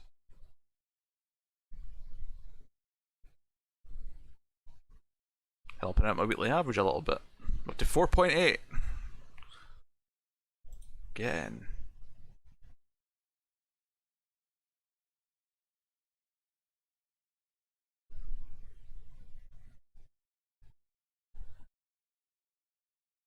Yes, I am hoping last night in Soho was good.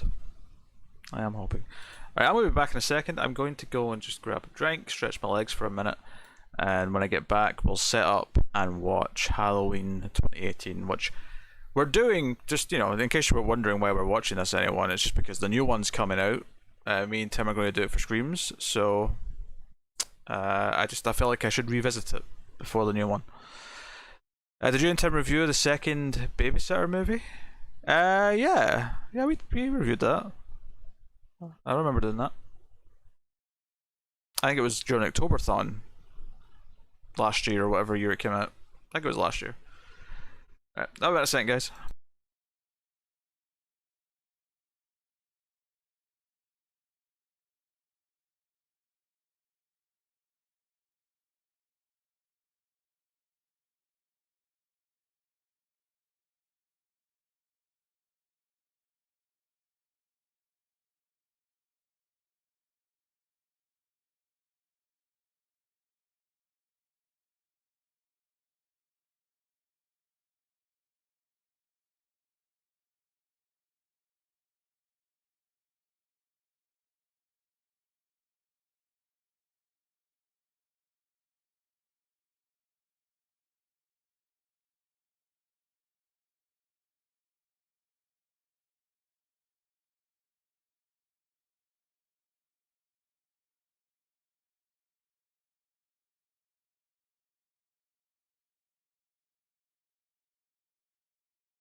I am back. I am back. Alright, we're going to watch Halloween 2018. So have your movie paused at 0. I suspect this should all match for everyone given that it's a new movie. And it probably doesn't have weird alternate openings or anything like that. But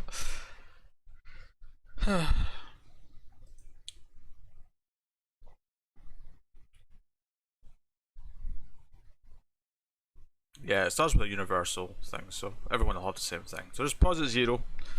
Make it nice and simple. Get the movie started and pause it all the way back at exactly 0.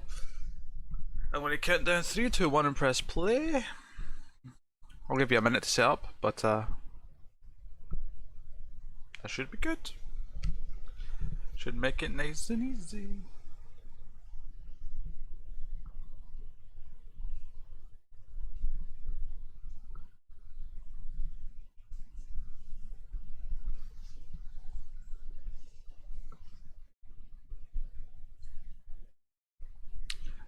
Nah, the score is the one thing I really like.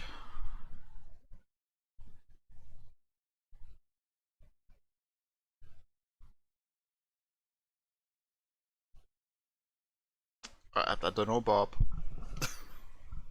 I don't have an answer for you.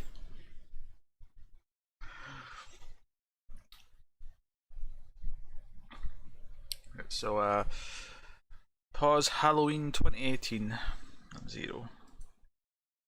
This might feel like Whiplash watching it after the original, but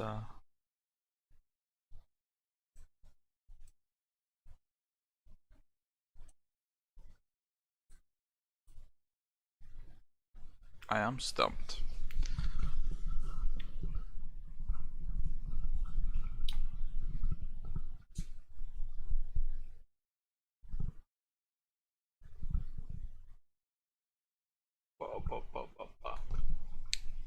Okay. Headphones are on, which means it's time to rock and roll. I still have a few of those Pringles left that I've been munching on for a couple of days. I'll be going through them slowly. I don't think I'm in the mood for that though. I think I'd rather have something like Skittles right now, but I don't have any. Which is good for health reasons, but bad for my cravings.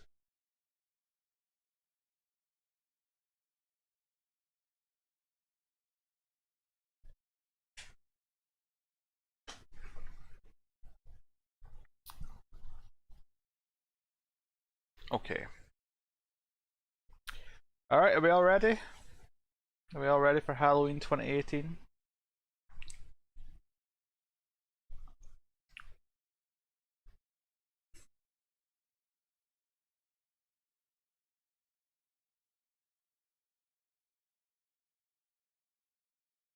Yeah, I watched that earlier, Tyler. Not a bad show. Not a bad show. Where's that Elsa? Elsa's not said something in a little while. She's actually found the movie, but I suspect she's not sitting with her finger over the play button. Yeah, short and sweet tag match. Nothing surprising in it, but I wouldn't say anything on the show was bad. Everything was, at least, you know. I mean, the Jade match was a Jade match, but it didn't outstay its welcome or anything like that.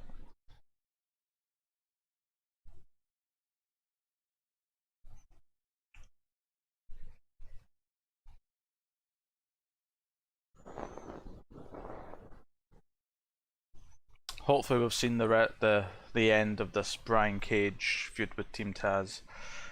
Then we could just go on to other things. Not ready. Come on, Elsa. Time to get hip. Get happening. Do do do do do do do. Firefly. What's up, pretty cat?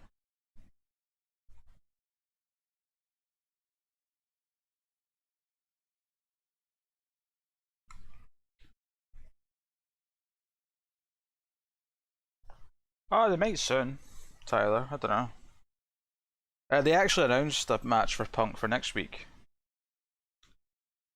which I think was on Rampage. Interesting card next week. In fact, this is not a spoiler. Do you know what they're doing again? Seemingly, it looks like they're doing a. Remember last year they had a tournament for the #1 contender. They called it a World Title Eliminator Tournament. I got confused for a second because I thought they were like, wait, why did they do another?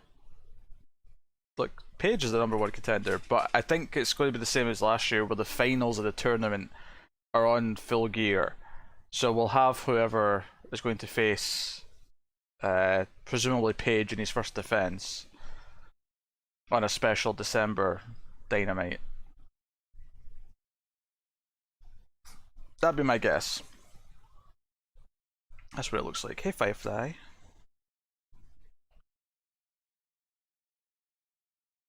Yeah. Yeah, some interesting matches for next week.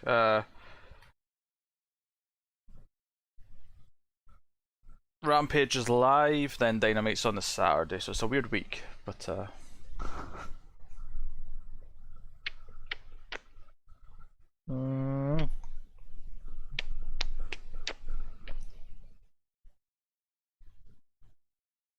Firefly.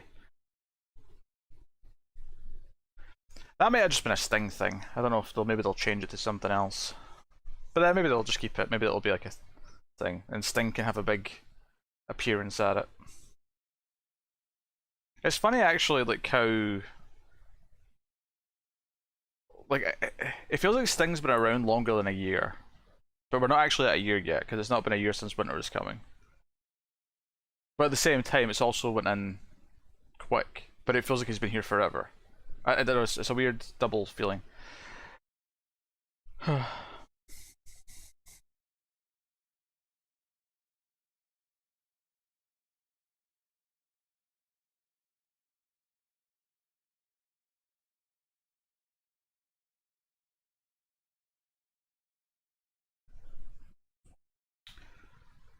Okay.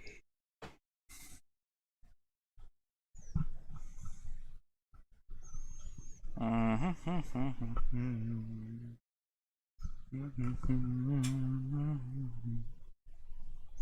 keep feeling in my head because I trimmed my hair today. I decided to do it when it was still fairly short because little mistakes don't show up as much if I do it more often. Whereas I usually let it grow out to like an inch long before I bother, because I'm lazy.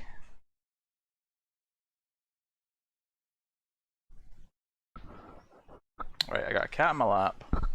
Elsa's ready. Excellent. Alright, so pause at 0. Pause at 0. Halloween 2018. The reboot sequel to the original. 40 years later. Here we go. I'll try and get the timer up as well. Hopefully this works nice and dandy. Okay. So, here we go. 3, 2, 1, play.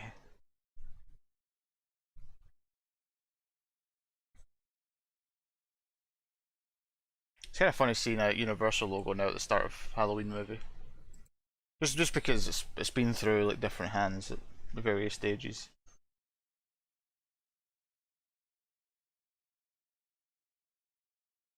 But I don't feel like for the most part, it doesn't tend to be the bigger studios. Like Dimension was the biggest one for a long time that it had.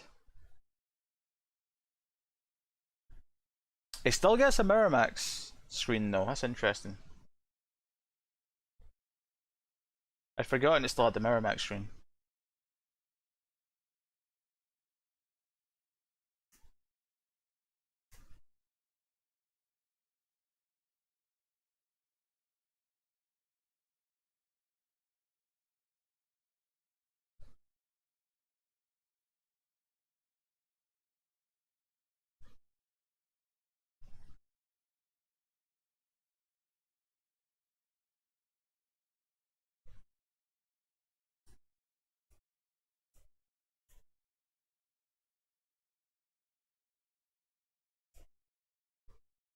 Oh yeah, the Orion logo being back's the best thing ever.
A homage to the Rob Zombies. God damn, that's a horrible thought.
If you do the maths, by the way, Michael would be in his 70s at this point.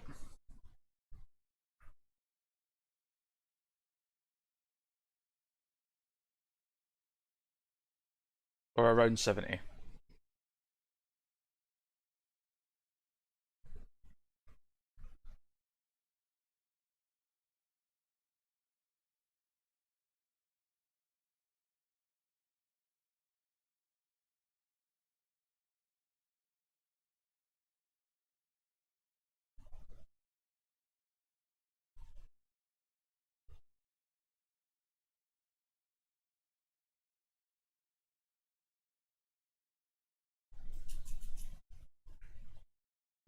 These are podcasters who go traveling looking for people, so.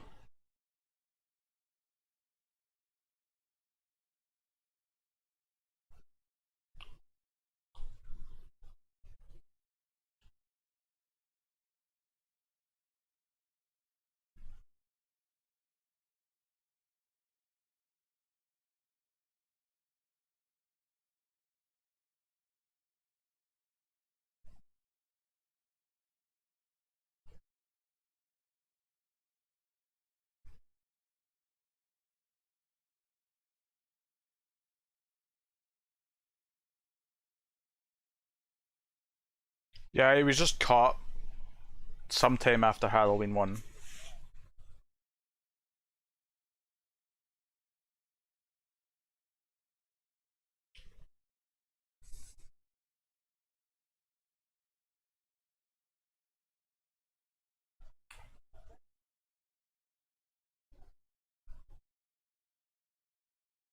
Oh, this scene is so stupid.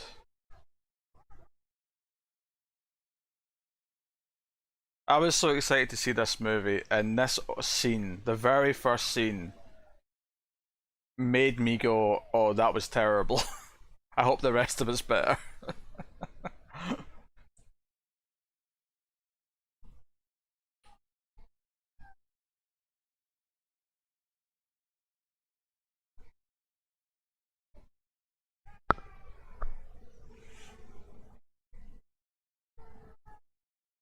This is trash.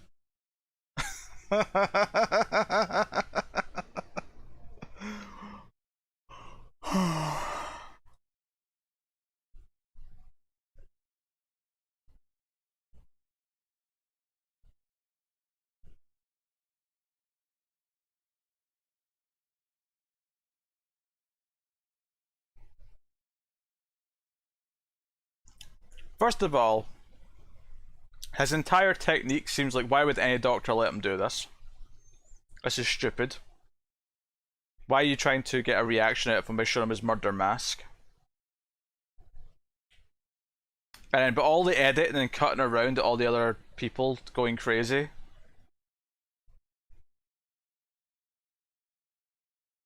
Well, if you remember in the first film, Elsa, when he get his mask taken off, he stopped doing what he was doing and made a point of putting it back on. He cared about having his mask on. It means something to him.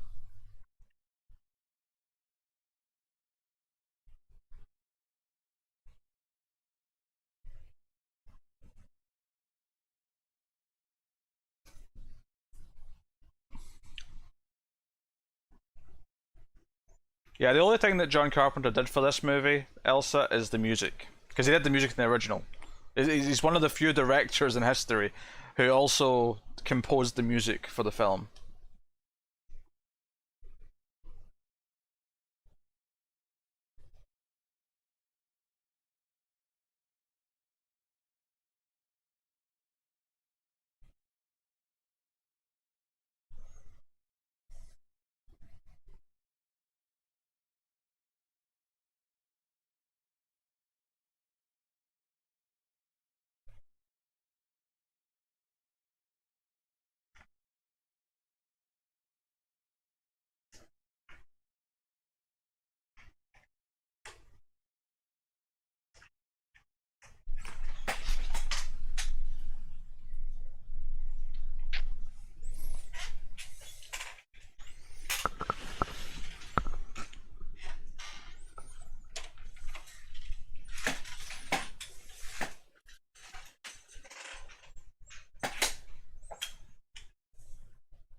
All the way from all the way from London.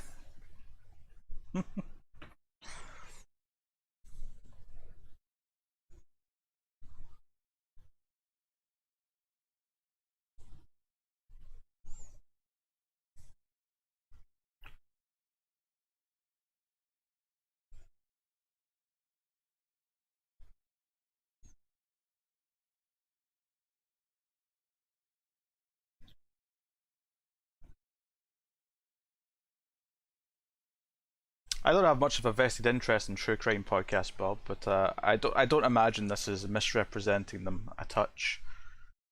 It kind of presents them as idiots who are just going to cause trouble by riling things up.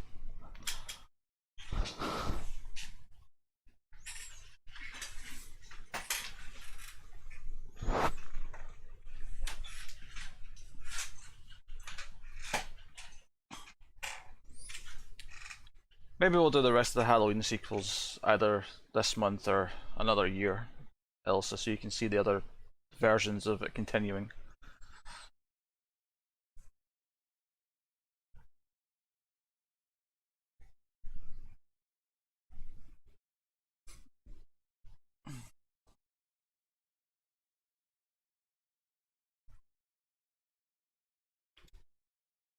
Depends how successful they are, Cindy, I guess. I think the one or two that everyone knows because they're so famous might be able to afford that.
I hate most of the dialogue in this scene.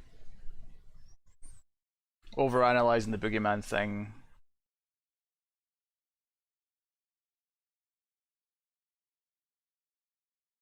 The idea that she's kind of become the new Loomis, that's alright.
I forgot the dialogue was this bad. Ah, it's trying to be like witty.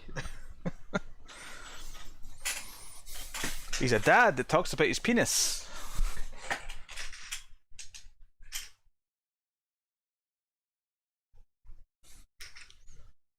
Oh yeah, at any point, Tyler, I'm expecting her to rip open her top and say, "This is the last time you'll see these."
Yep, I hate him.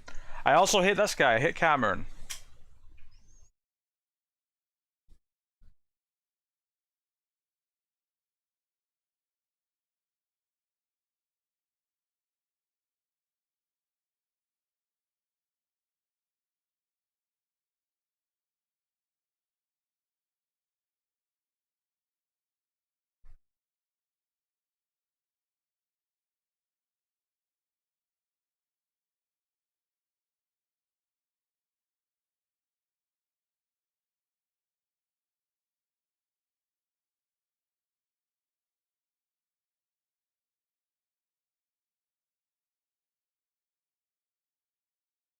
I feel like Cameron, the boyfriend, is like just always trying to cosplay Kylo Ren. It's like he's trying to be Adam Driver a little bit with the hair.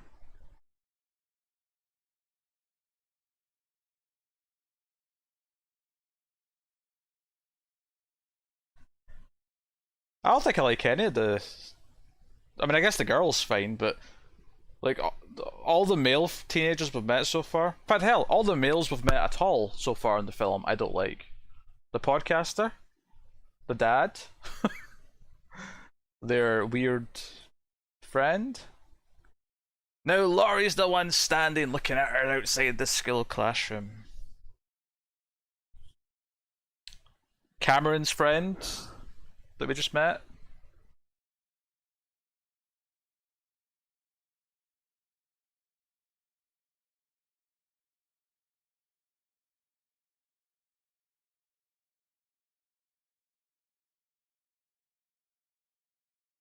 I don't think it's the exact same one. I mean, maybe it's supposed to be, but.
Yeah, the new one's a sequel to this one. And they've already announced a third one of this new batch.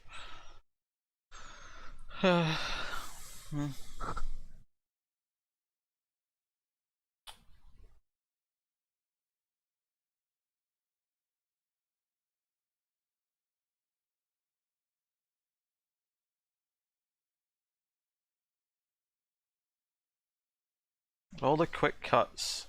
I feel like every like bit of dialogue we had had to set up so many things. It had to set up all these characters. It had to set up Laurie's past with her daughter, her granddaughter, and that she's been obsessed with being prepared. Her whole like, and not that all the ideas on their own are bad. I said this at the time when I reviewed it, but there's just too much of it. Yeah, too many quick like Halloween. Like what makes Halloween is not just the characters of Michael Myers and Laurie Strode. Like Halloween is more than that. Halloween is a style, it's a pacing, it's a. And this movie doesn't have that. It doesn't feel like a Halloween movie. Not really. It tricks a lot of people because the music's there.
I wouldn't be surprised if we've already passed the total word count of the script. The first film. At least the dialogue word count.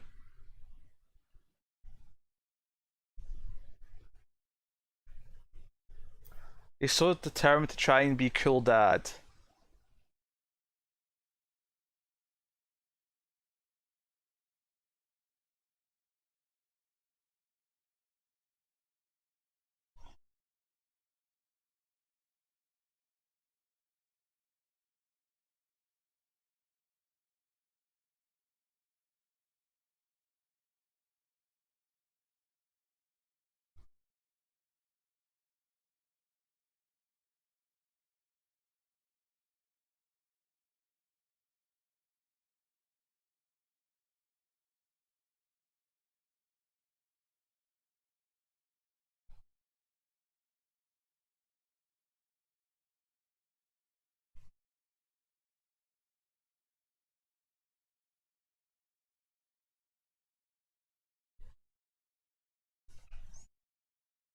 Everyone's so shitty to her.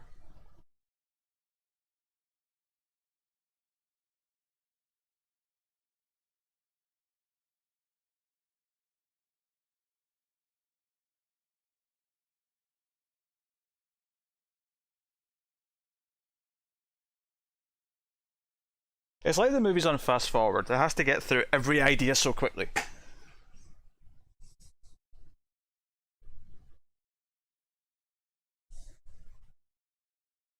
Like, under all this, there is a movie here about someone not believing someone who's been through a trauma, which you could sort of put as an analogy for, like, an assault victim not being believed. Or, not even not being believed. Like, it's not like people don't believe her, because obviously it happened, but no one sort of takes her trauma seriously. No one. There's a point where everyone's like, just get over it and move on.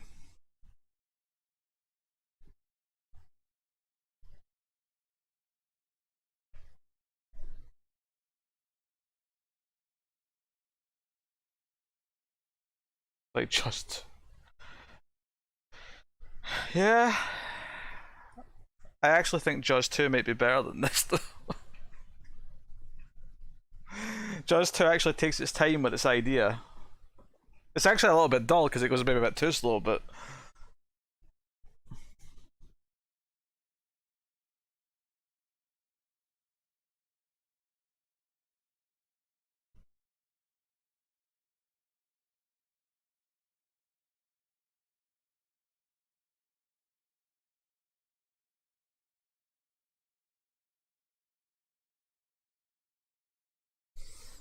Yeah, I'm not saying every detail works, but which is why I say it's kind of in there, but you'd have to kind of sort it out a little bit and make it work.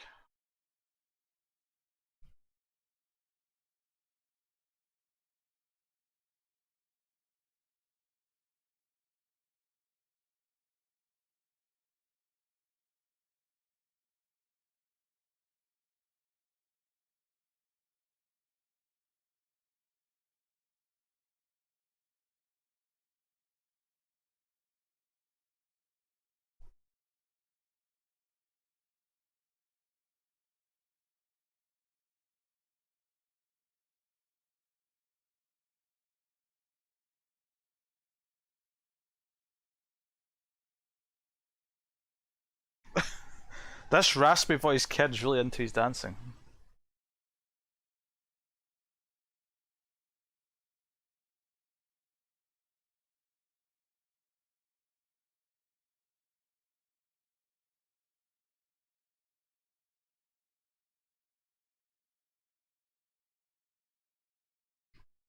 Do you know what? It's funny. I'd completely forgotten this stuff, but I remember talking about it in the review now that I'm seeing it again. I'm like, oh yeah, I remember feeling the need to talk about this. He can dance if he wants to, Tyler. He can leave his friends behind. Because if they don't dance, they ain't no friends of his.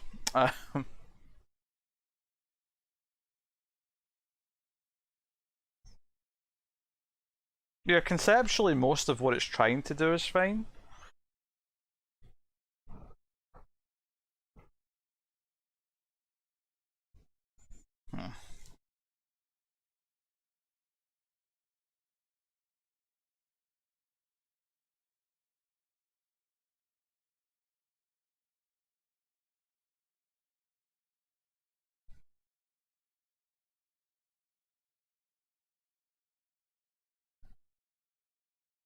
Kids packing heat. I actually can't remember how this ends for the kids, but I know what I'm hoping for. And I'm going to be disappointed if it doesn't happen.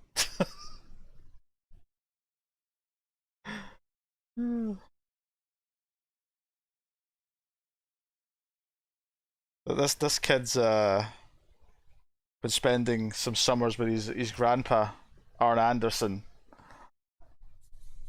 He's not old enough for a Glock yet, but he's got the hunting rifle.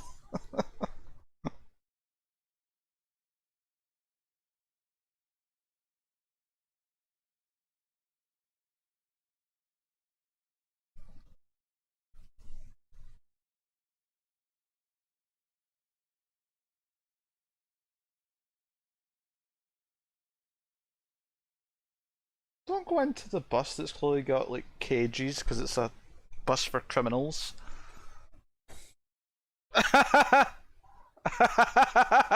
Okay, that was actually a little bit funny.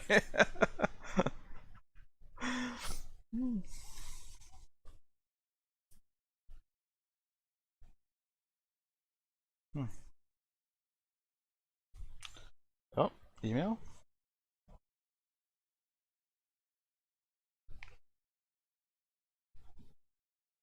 Yes!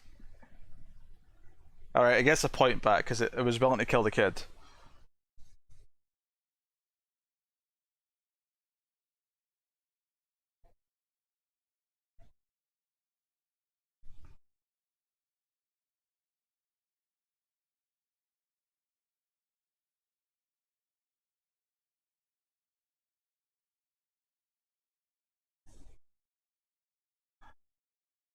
And he dances no more.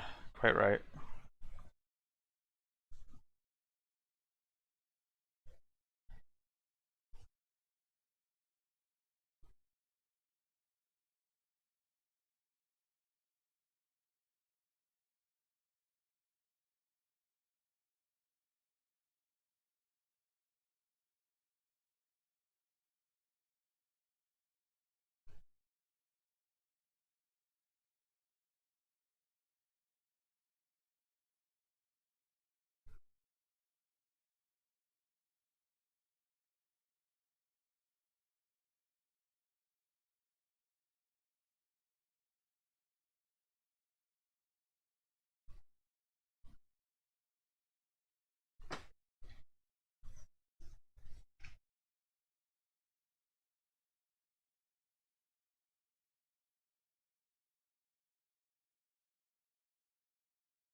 I like how this older woman who runs the graveyard's got a nose ring. She's hip. She's cool.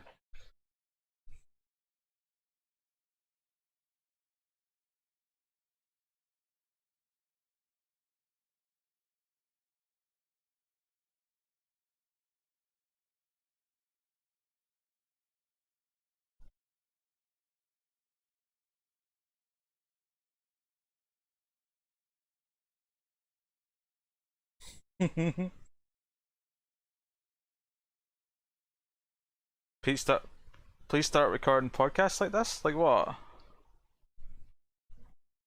Like what? What, whilst watching the movie?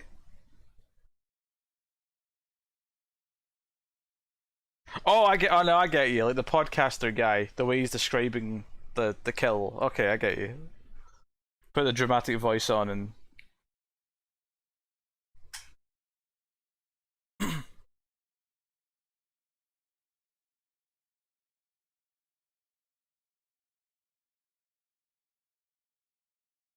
Well, the sheriff's useless as well. Uh. Oh, I get a grave sites with a handheld recorder.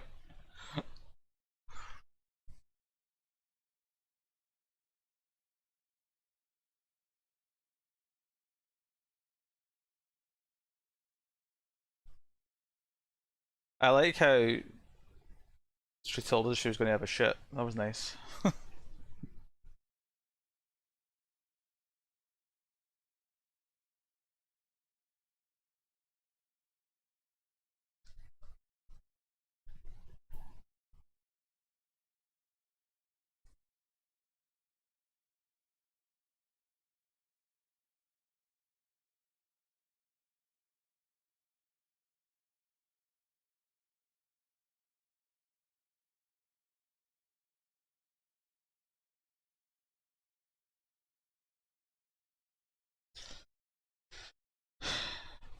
That felt so forced to me. Like, I feel like an English person who's in the US would know not to ask where the loo is.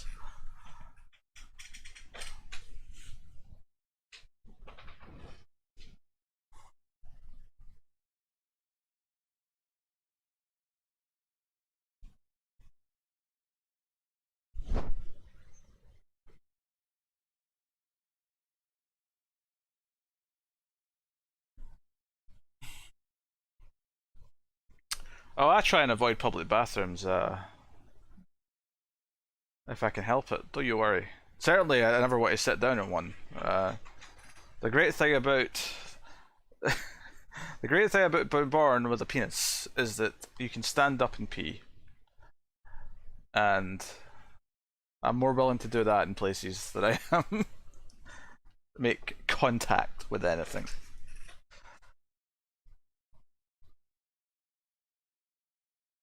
The world is our urinal.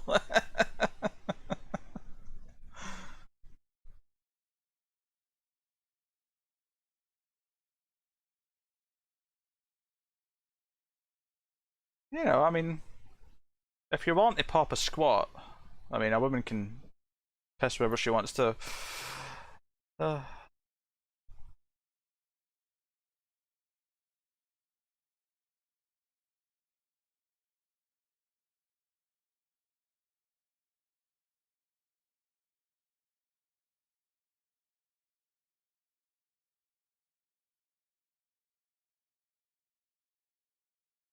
See, notice how we've got this big sort of gore effect on his mouth to show his jaw kind of like dislocated.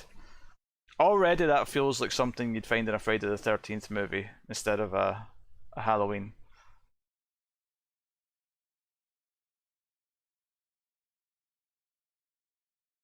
It was just the one else.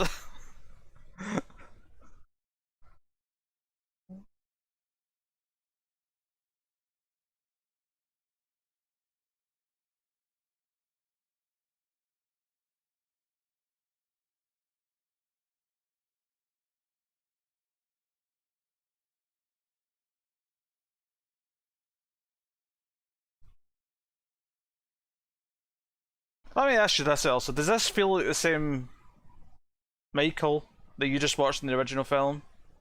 The dropping of the teeth?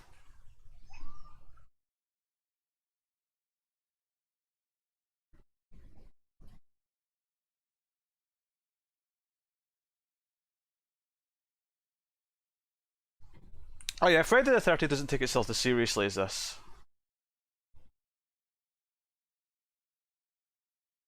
Yeah.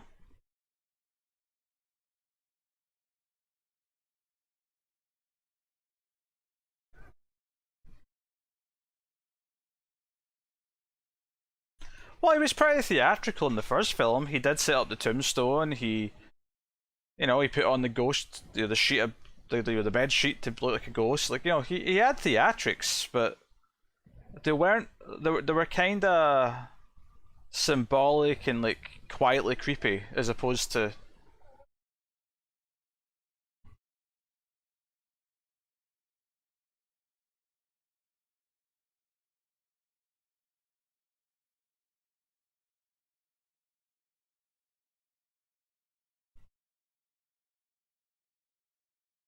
Yeah, he's not brutal.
I mean, it's probably as close as they ever got, Elsa. The sequels are notorious for the mask being a little bit different each time. In some cases, being wildly off.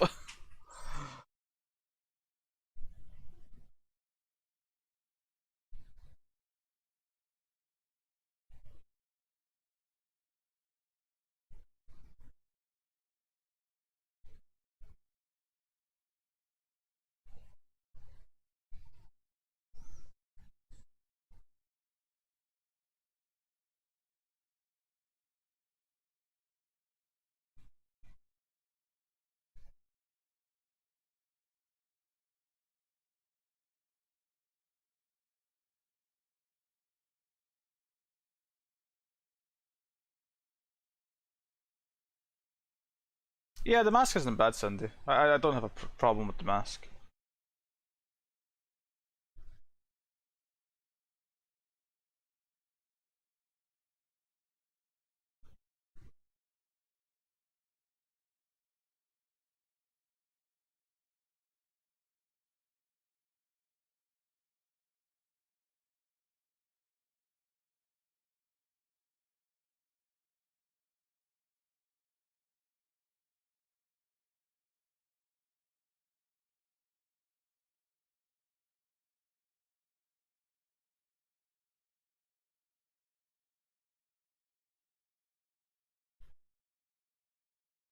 I don't know if I did actually. The original mask was a William Shatner mask, a Star Trek mask, which was painted white and modified a bit, but that's what it was.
How many has he killed? Well, we don't know how many he killed from the bus, but he's definitely killed the dad, the kid,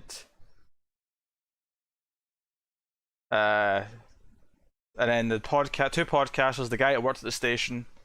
So at least 5.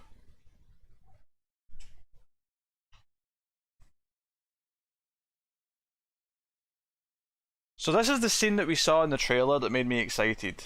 Because it felt like it was going to do the, Michael walks around and stalks a bunch of people.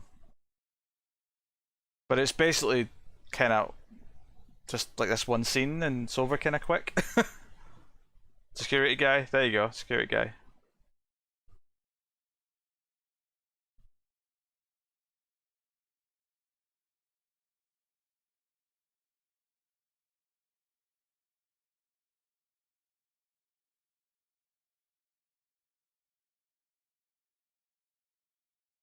It's like it tries to actually pretend to be shot like a Halloween movie for like a minute. It still feels a bit quicker paced, but I will say I do like that he just he's not targeting anyone specifically, he just immediately wants to start killing people. But once he gets his mask back, oh, he's upgraded to a knife, very nice. He just goes on a spree. It's like no one's safe. The town's screwed. And he doesn't go after Laurie specifically.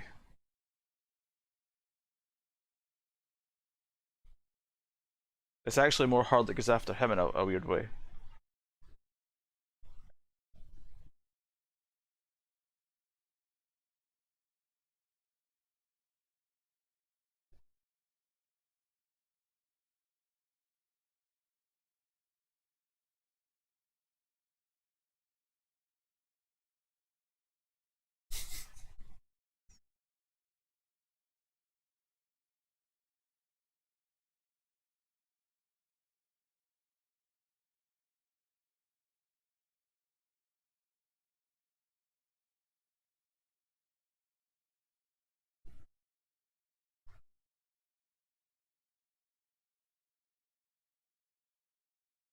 Oh, there's one on the floor, you're right, Elsa, yeah. You're right. So at least 6 or 7. Well, 8 now, the women in the house.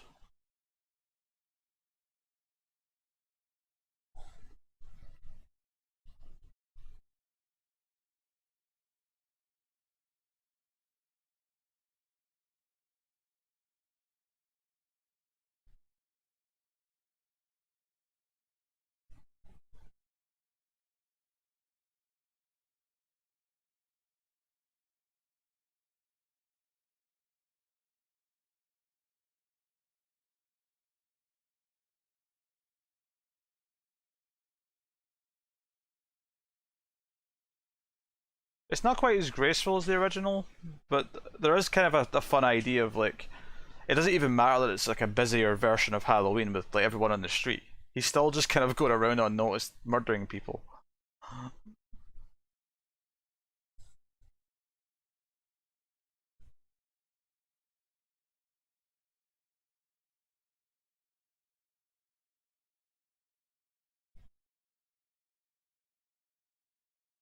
So the ending's overly gory, but the fact that it stayed on that one shot was quite nice.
Yes, Tyler, he did.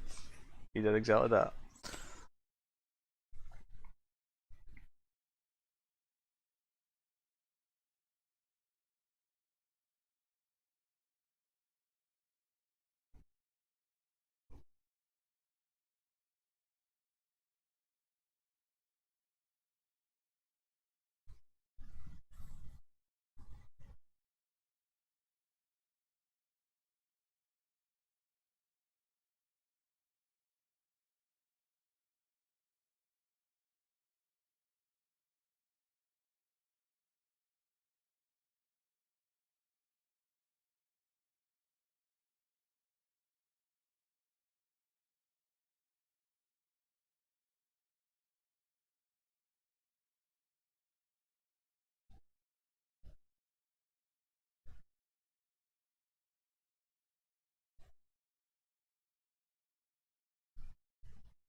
You'd think she'd still take her phone. But of course, it's important for the rest of the movie that she doesn't have a phone on her, so.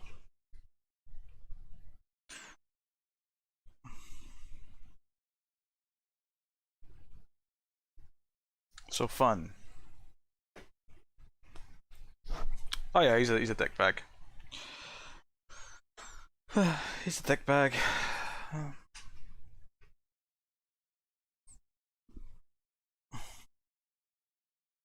In fact, yeah, there's another thing actually around this part that was in the trailer that I wish wasn't in the trailer.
Send Dave first is a funny line.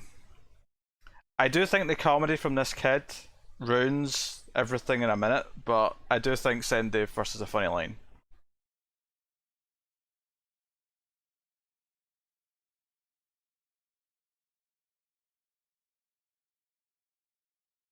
There's a lot of talking. There's a lot of talking in this one, for sure.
I can't believe that closet door bit was in the trailer.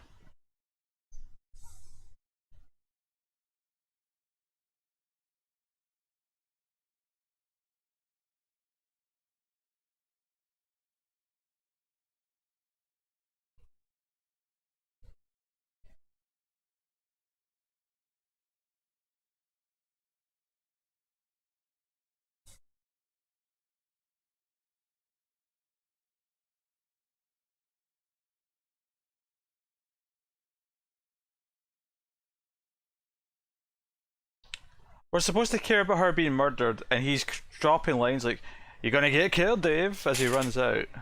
So witty. Like, just kills the mood.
I don't think so. I can't remember if they mentioned the house in this movie. Maybe they just did the smart thing and tore it down.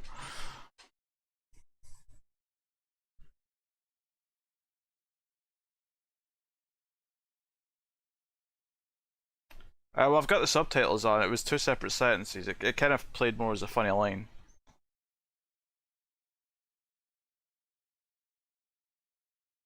Even if that wasn't meant to be funny, though, there was definitely a couple of like constant sort of like wisecracking before that point.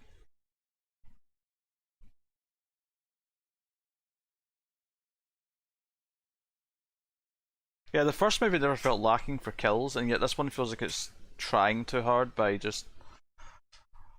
That was a problem with having a higher body count, but.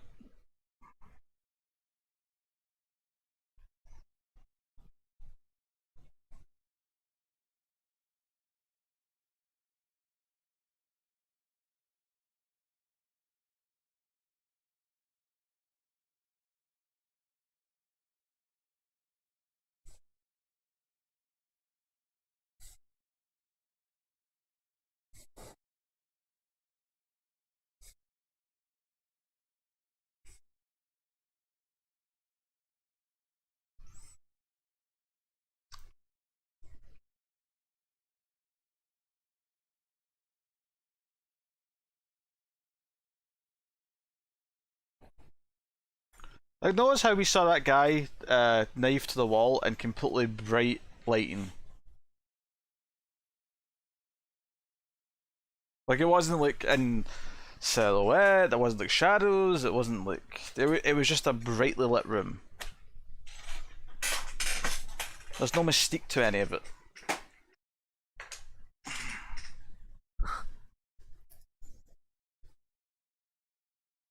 It practically looks like a TV show at times with just the flat lighting.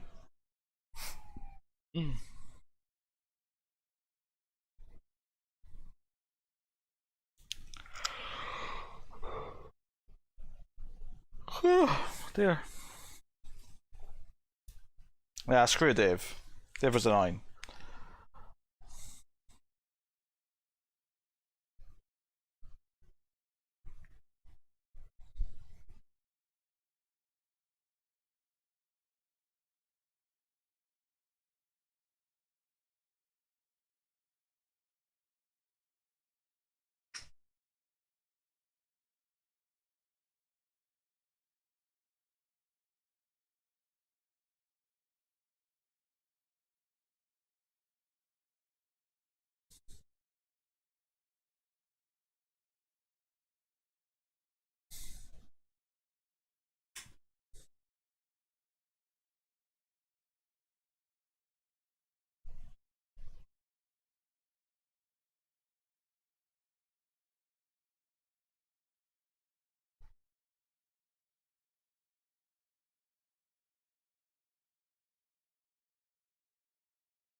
Having her actually say you're the new Loomis, which by the way he isn't, she's the new Loomis.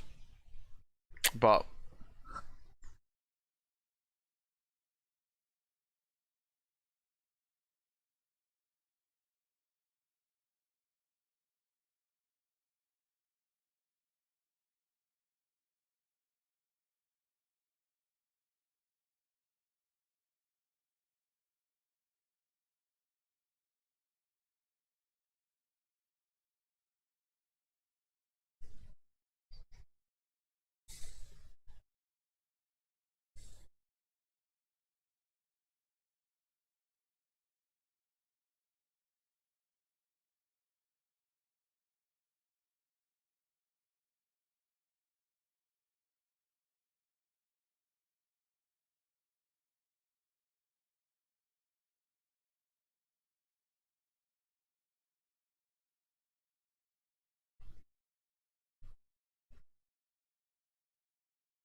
yep, Tim's a crazy man. I concur with this.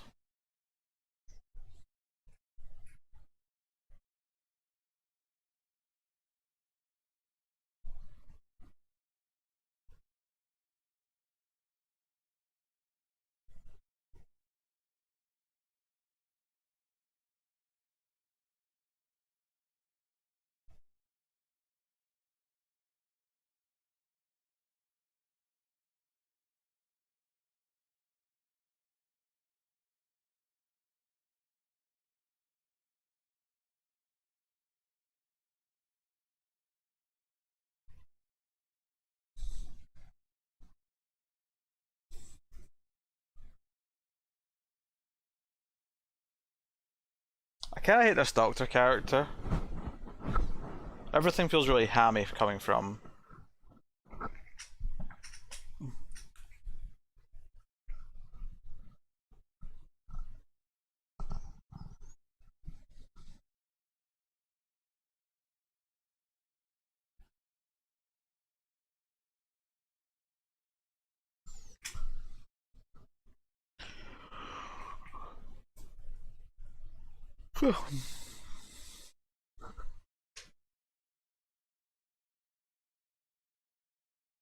Yeah, I think it feels rushed.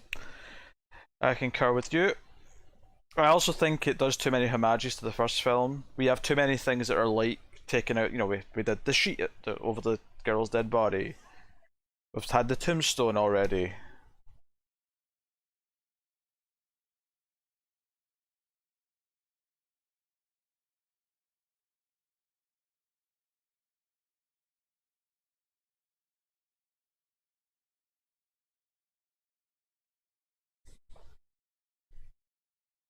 Because there's one great callback to the original at the end, or near the end, which I'll point out. But the problem with it is that by the time we get there, we've had so many callbacks that feel very fan servicey that it just kind of.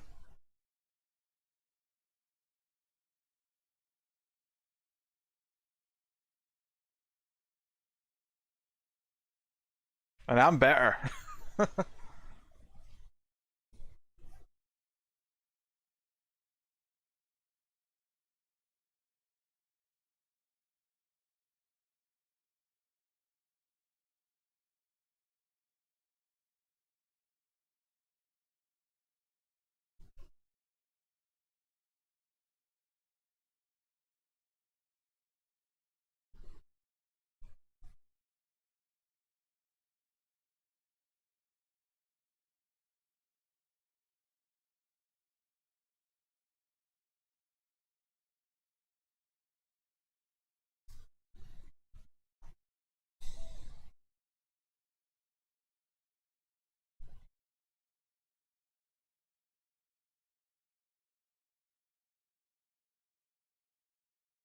He said he got all chubbed out.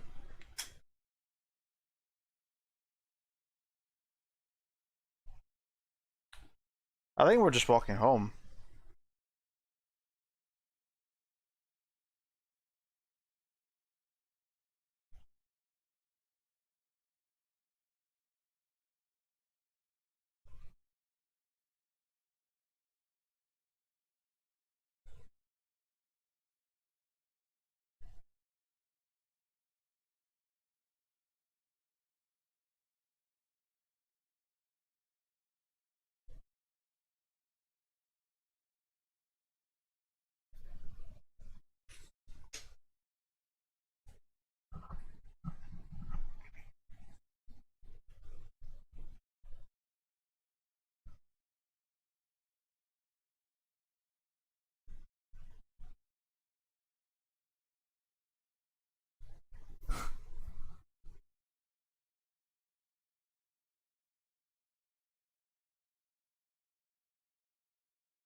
I feel like there was something more inventive you could have done with motion sensor lights.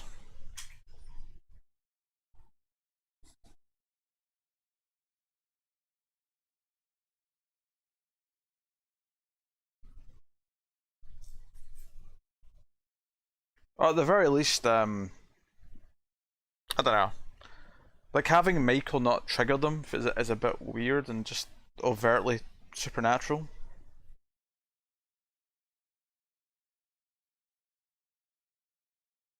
Ah, here's the track. This music track's good, if nothing else.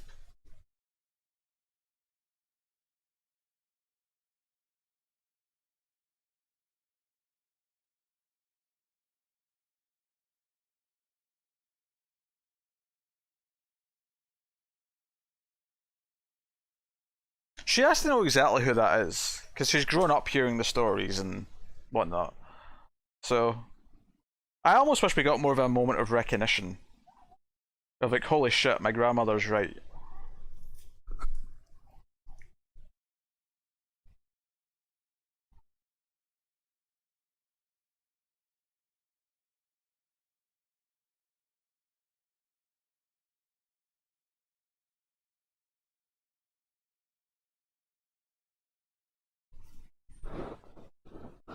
cinnamon with chocolate. Doesn't sound like a bad combo.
Lame dad's like, man, I'm married into a weird family.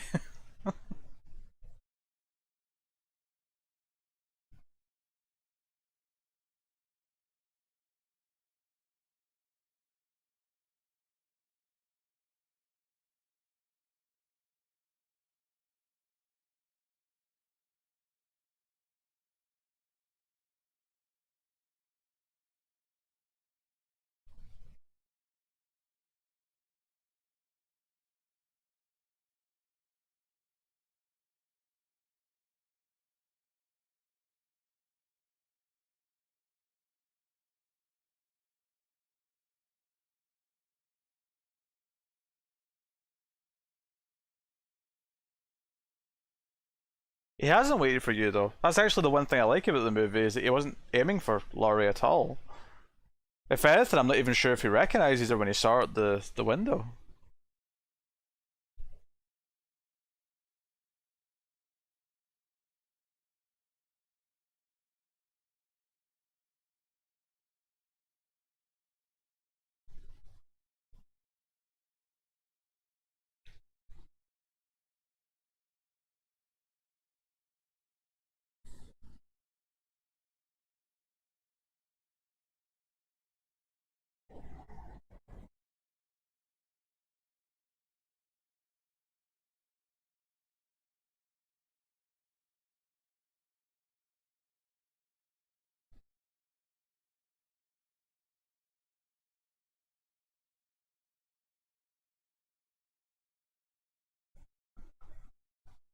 Yeah, it's one of the few ideas in this movie I really like.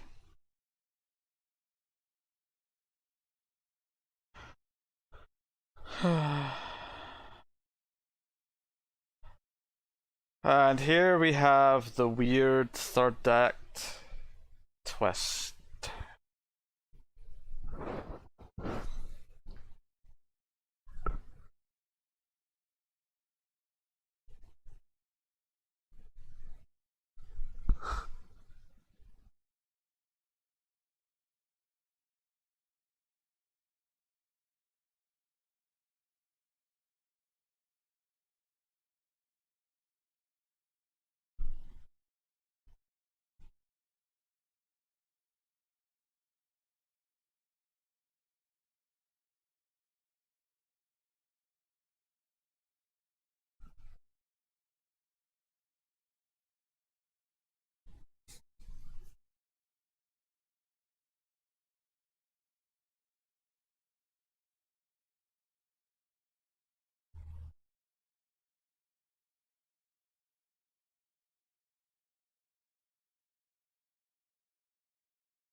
Well, now we know how he got out of his restraints on the transport bus.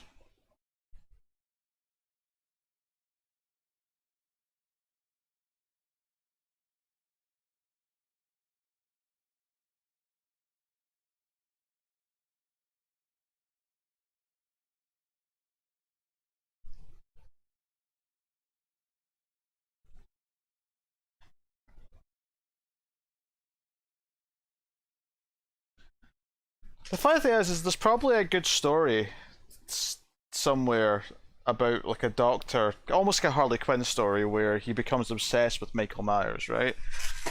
But the whole movie would have to be about that to make it work.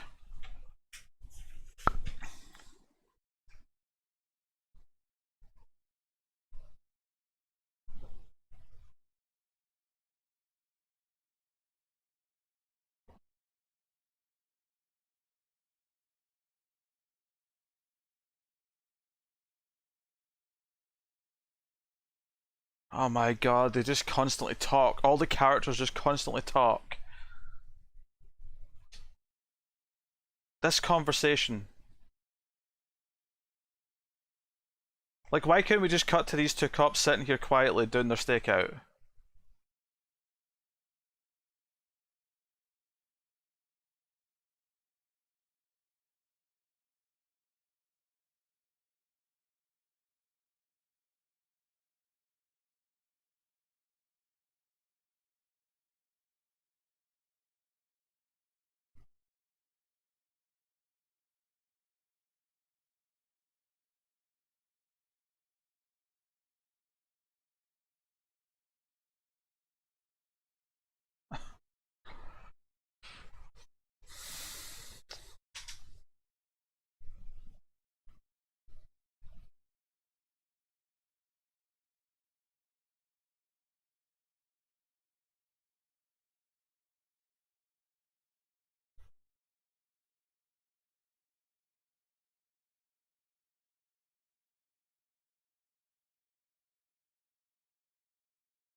Yeah, this is all just a contrivance. So basically, the Doctor wants to have Michael and Laurie face off.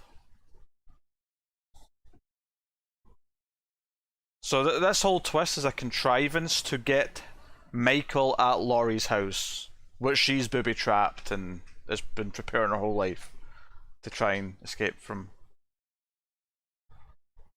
Yeah, did we really need the scene of them talking about a sandwich for like a minute? We could have just cut to them like the next time and it'd have been fine.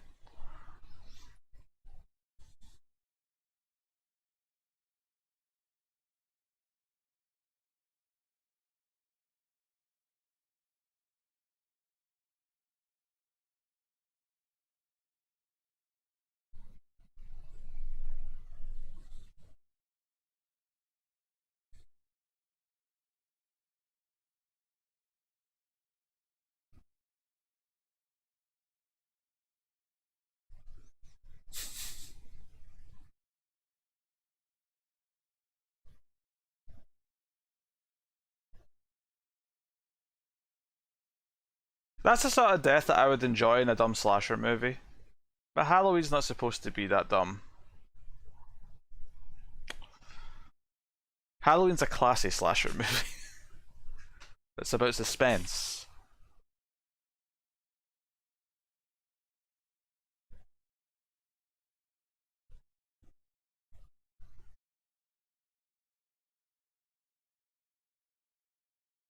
Like his head just like caved in too easily. It was clearly like super soft.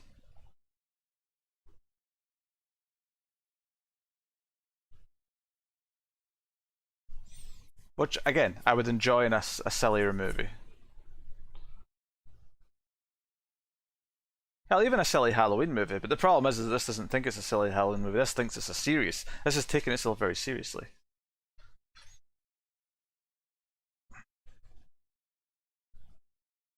Doesn't feel like one though, Cindy.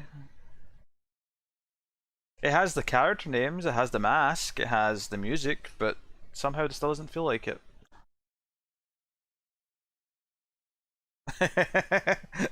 Halloween is supposed to be a classy lady, not some slutty tramp who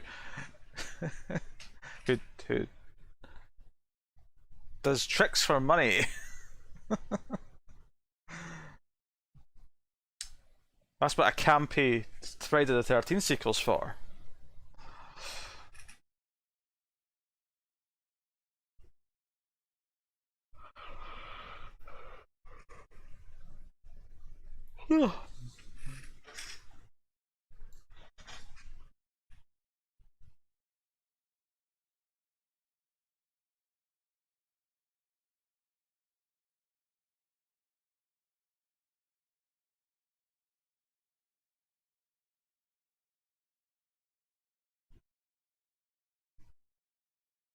I mean, obviously, it already had Cindy, but you know, this movie, the whole point of this movie was to try and harken back to the original more, right? It was sort of promising to be the most like the original since the original.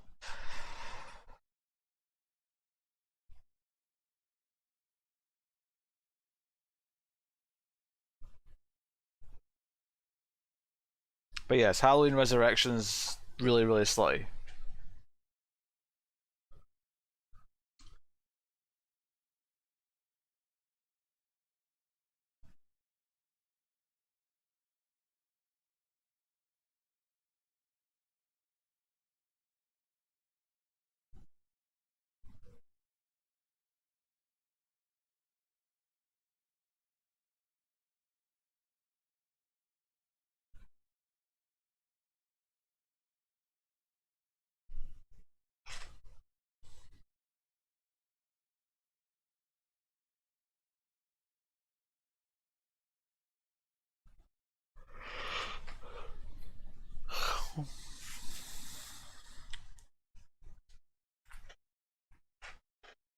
Hi, Chris.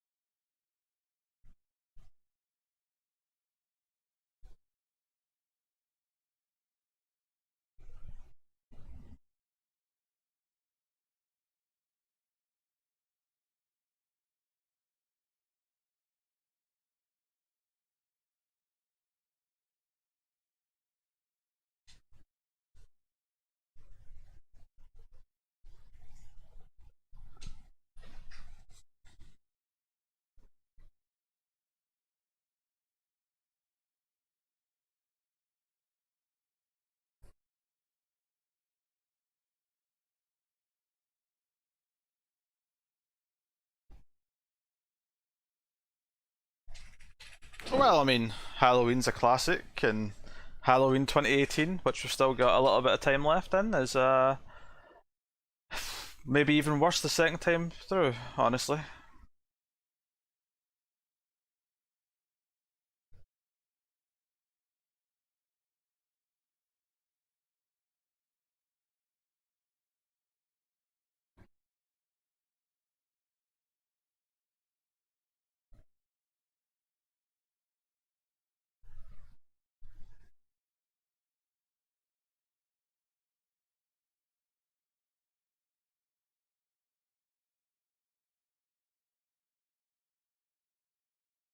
Just you wait, she's got the house all rigged to be slasher proof, which is a fun idea.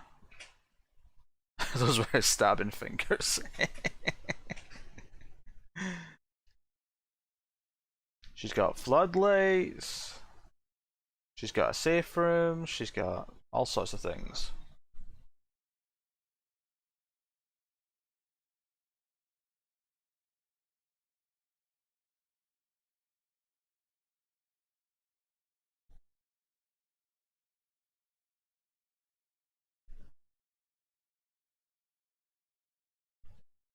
Yeah, at home, yeah. I'm not risking anything for the sequel to this movie.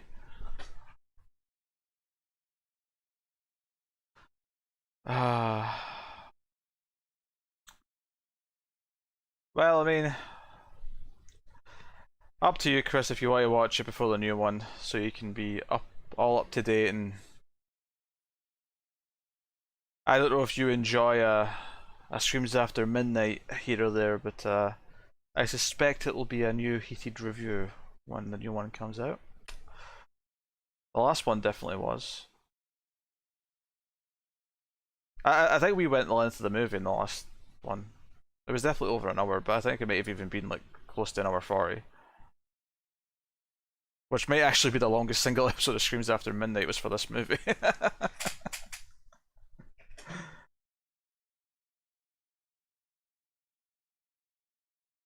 Oh, so watching it at regular speed feels like speed watching it.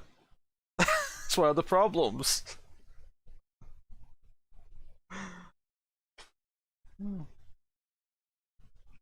It needs to be slower.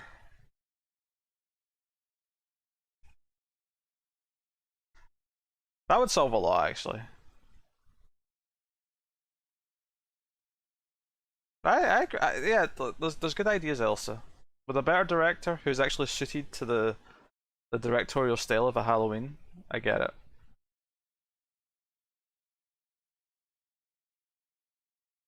Oh yeah, the reviews have been fairly positive.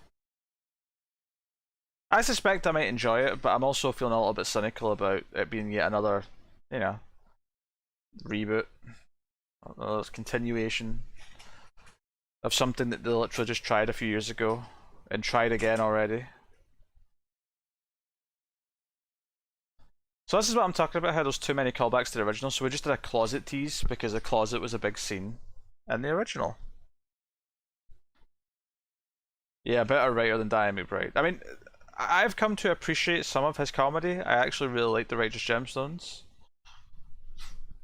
which is from the team that did this movie, bizarrely. But obviously, that's very different because it's a comedy.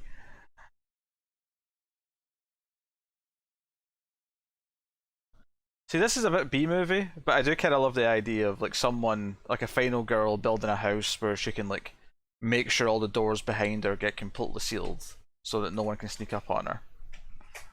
There's a fun idea in there.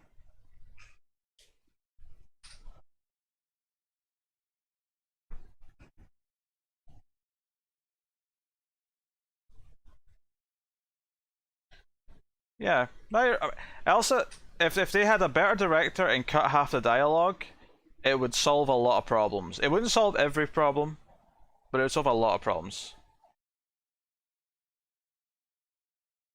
Pete, I watched Terminator Genesis. I like this movie more than that. So do I. I agree with you. Halloween 2018 is a better movie than Terminator Genesis. I will concur with that. I'd probably put Terminator Dark Fate above this though. Yeah, Diane McBride produced and like co-wrote this, I think.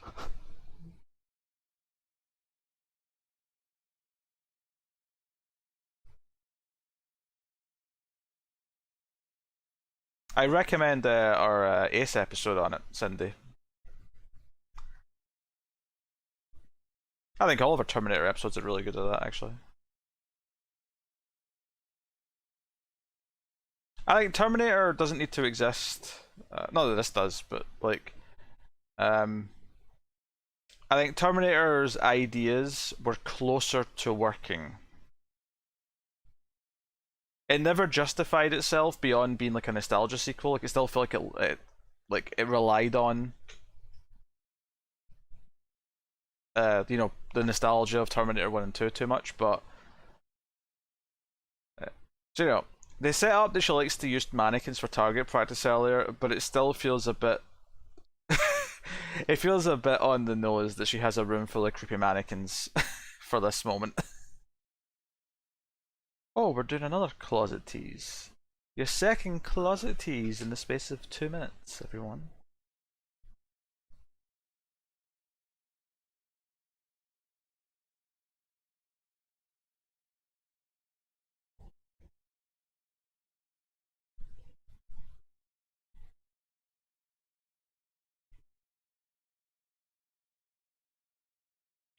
Suddenly she regrets the mannequins.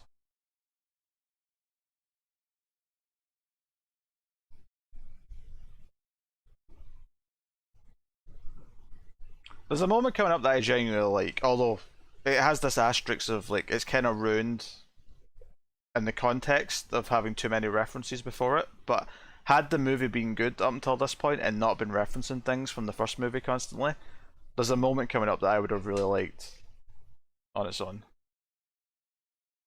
Honestly, Chris, it's the wise choice.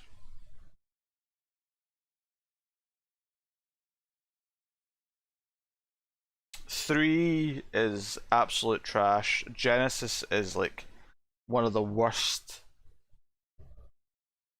like continuations of a franchise I've ever seen.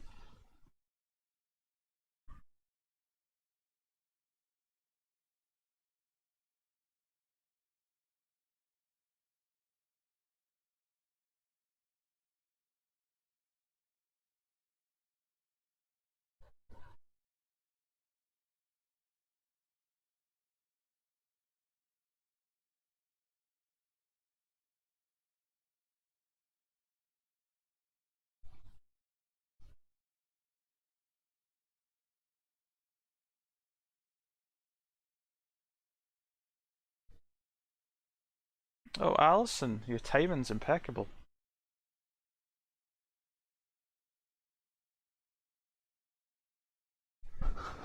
Oh, it's a mess, Cindy.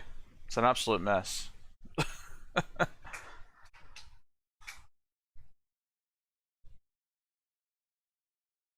Yeah, so her leaving that spot just like he did in the first film is a great role reversal moment.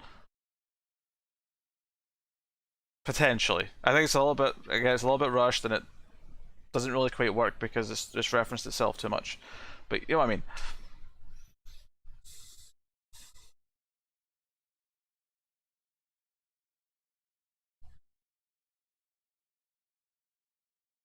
Uh, was there a twist in Genesis?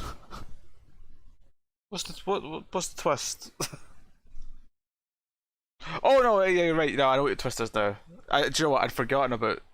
I'd happily rejected that really dumb idea from my brain, Chris. But yes, Genesis is the one they spoiled their absolute insane twist in the trailer. God, who thought that was a good idea? John Connor's the villain now.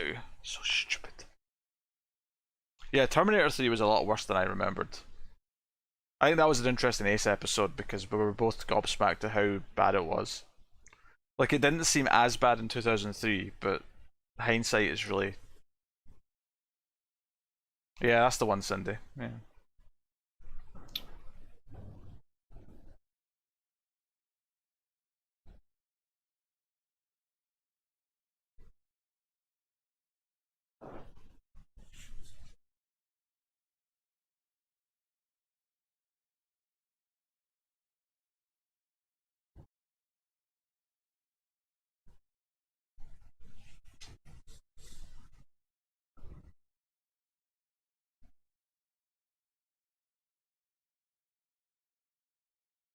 It's the gun she had as a child. She carved her initials into it. Now it's her turn to protect her daughter.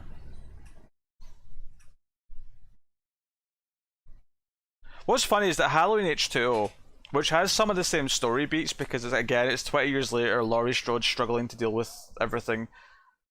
It actually has kind of the same role reversal thing a little bit, just not as overt as this one does.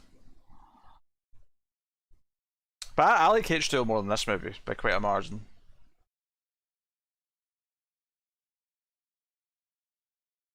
Even though H2O keeps the sister thing from 2.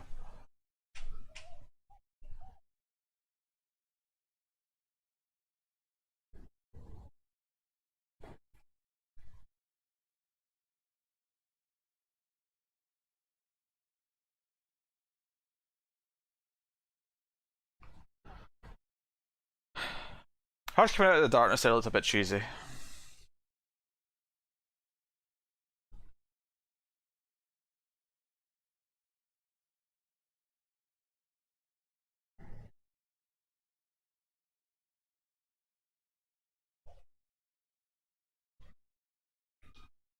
All these quick cuts. It's not a great movie, Tyler. It's very 90s, but I think I enjoy it as a time jump sequel more than I do this one.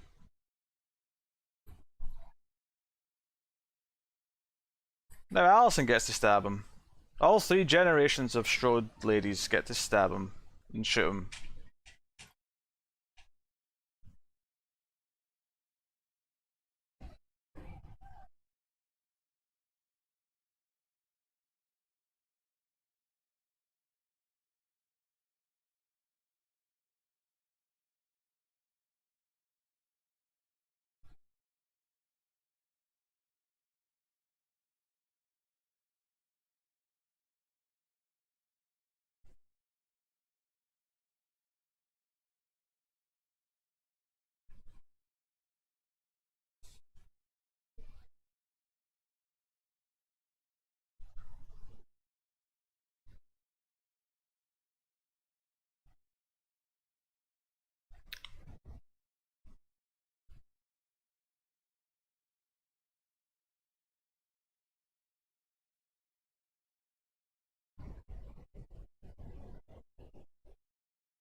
Yeah, I agree. No tension. Do you know what's annoying? Is that the trailer for the new one I thought looked quite bad, but the first teaser they put out like a long time ago for the next one, which is like a little scene that takes place like right after the end of this movie. I actually thought it was a really good little teaser, and it's annoying because the trailer for this one was quite convincing that it might be good. So they seem to understand enough of Halloween that they're able to tease certain things.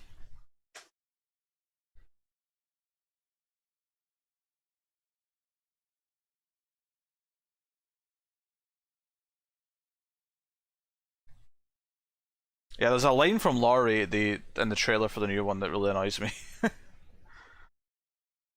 Something about Michael, he will keep killing till he ascends, or something like that.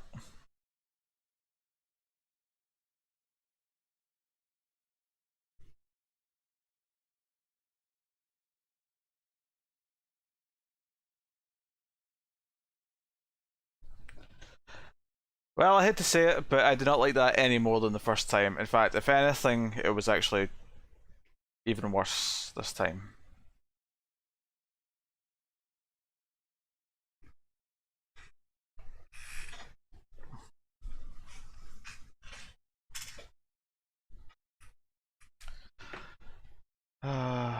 That's it. Hey, they got 2 more movies in this reboot trilogy here, Elsa. They gotta save some stuff.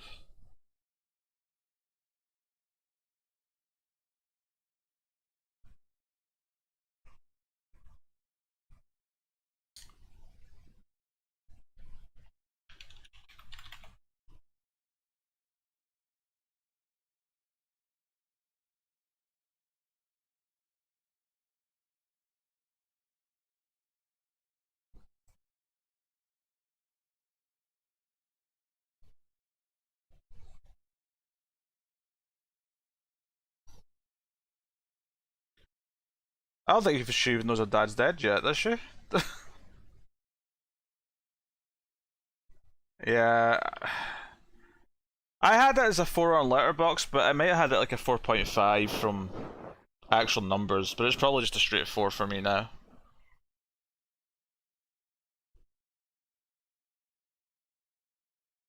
This end credits track's good though.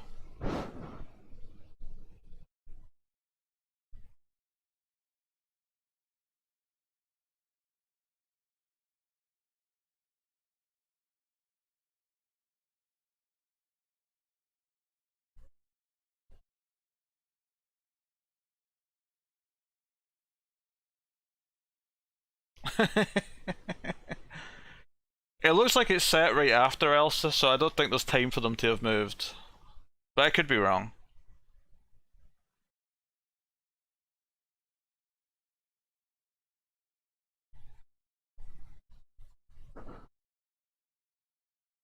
Yeah, it's a shame.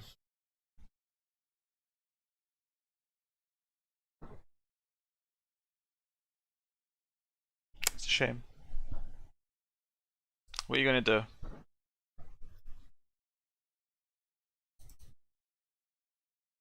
I like how even a slasher movie now has like 7 minute long credits. Although it's probably less that there's more people involved in a movie and more just that lots and lots of roles didn't get credited for a long time.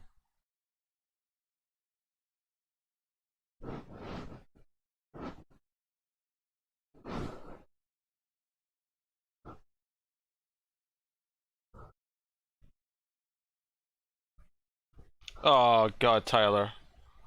That'd be so exciting. Gretel and Hansel, Black Coat Starter, they're both so good.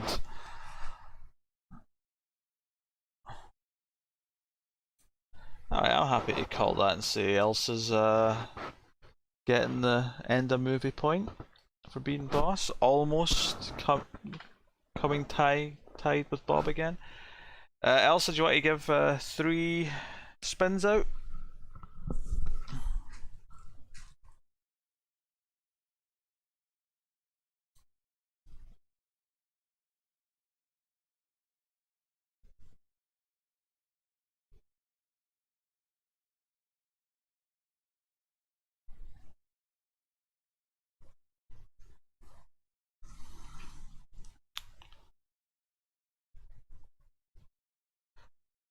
Yeah, I mean it's not like it's not completely ironed out yet, but the bulk, the main thing is so.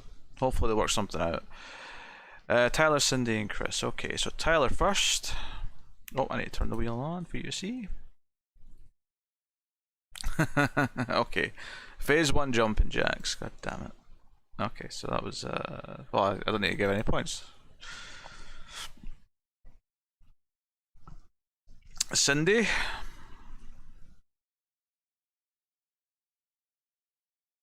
Oh, Tim gets 3 spins, but only the points slots will count. I'll do the other spin though before I do his. Then Chris gets a spin.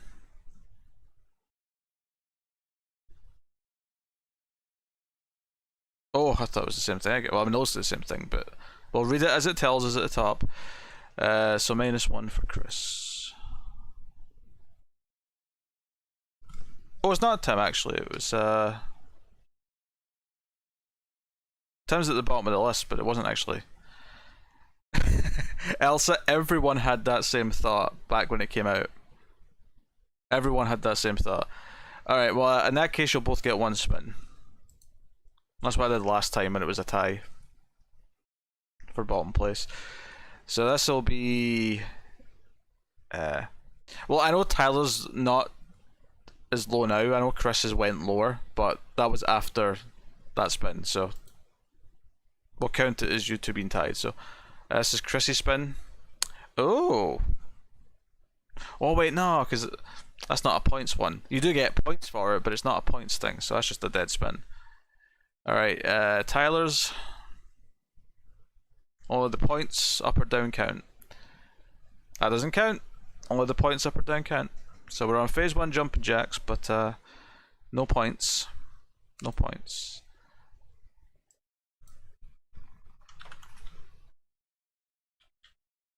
No points. I'll just reorganize this a little bit.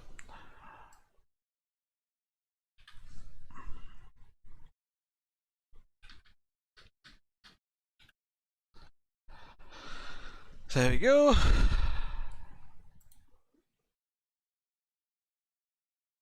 Happy days. Oh. Dear.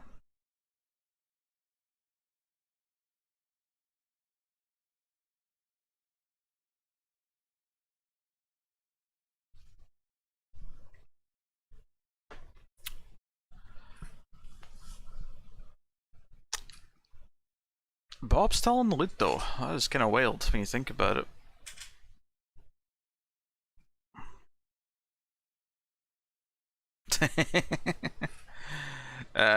Sure, Chris. There's a line that you can't cross, but sure.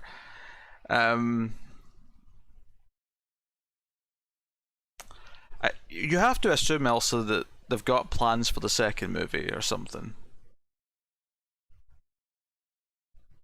Because he just disappeared from the movie, right? Like after the dance scene, he was gone.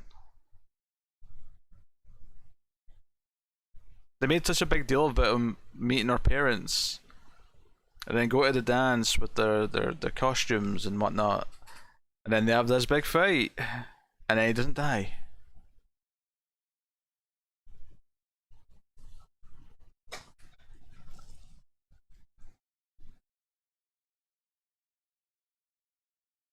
Madness says. Madness.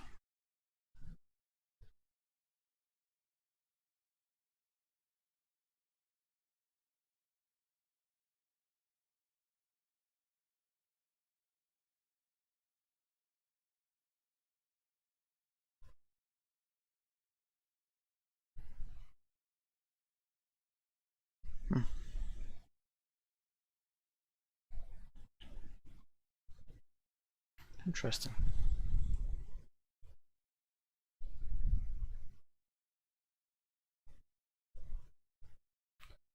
Yeah, I think the kids from the first movie are both going to be in it as adults.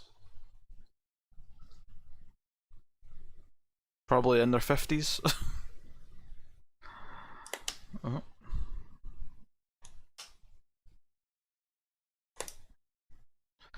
Oh, yeah, that'd be so funny if the cowboy sheriff and the boyfriend just don't show up in the next one. Like, that'd be so weird.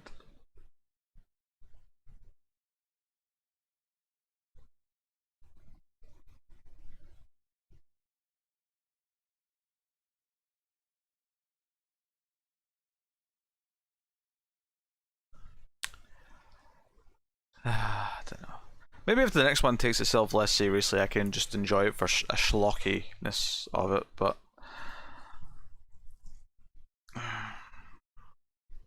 No, it did not get any better on a repeat viewing, I'm afraid. I won't be watching the new one on stream. I think I have to watch that with my complete attention because I feel like I'm going to have a lot to say about it. Obligatory comment about last podcast on the left. Bob's going to be so mad that we didn't review that comic.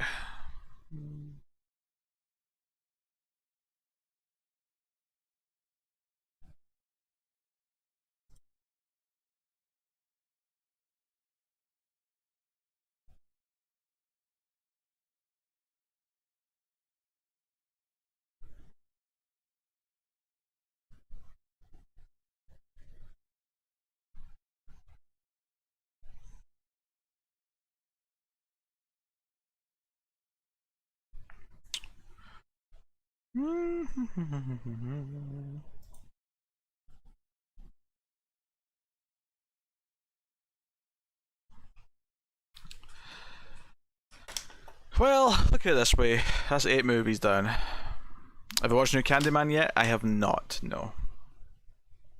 We're doing a few things before we get to New Candyman. I think Tim's hoping that the rental price goes down before the end of the month. I feel like it won't because they know that, you know, like if people want to watch scary movies in Halloween, they're more likely to have people spend the $20, but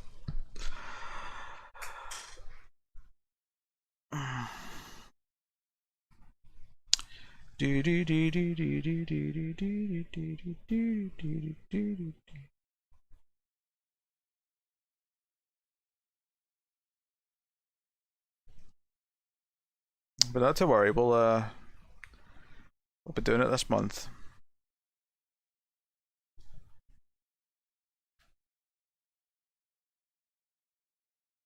Well, it was kind of like, you know, part of the charm of The Shape in the first movie is that he might be supernatural, but there's nothing to actually admit it or confirm it. There's nothing. It's all about how evil can embody man, but not in like a possession movie way where there's literally something going on. Just in a. There's a reserved quality to it. There's a restraint being shown at all times to make things feel effective. So when you start having characters like calling the boogeyman every 2 minutes, like the new one, it kind of belittles. Because in the first film, it's very natural, right? It's something the kids say, so it feels natural for coming from them. Laurie hears it be used by Tommy a bunch of times. So at the end of the movie, when she's traumatized and says, "Was that the boogeyman?" it doesn't feel like a forced line. It feels like it fits. And Loomis's response, as a matter of fact, it was, is actually a very poignant thing. It's like, yeah, like, as much as it was coming across as all kiddie from the kids, the truth is there's some people out there who you should be scared of. Like, yeah, there's something. Anyway, you caught up with Relativity. Well, we reviewed the 6 movies that there was before, a long time ago, back when there was other people on the show. So yes, I guess technically I'm caught up. I've forgotten probably most of, like, I don't remember anything about the 6th one, because it's the only one that I only saw once.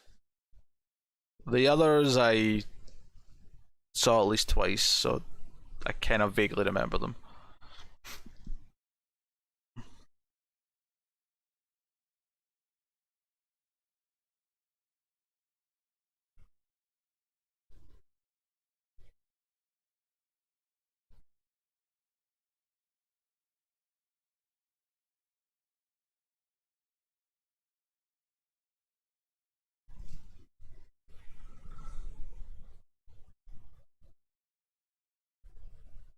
Yeah, Ghost Dimension was the 6th one, yeah, I don't remember that at all.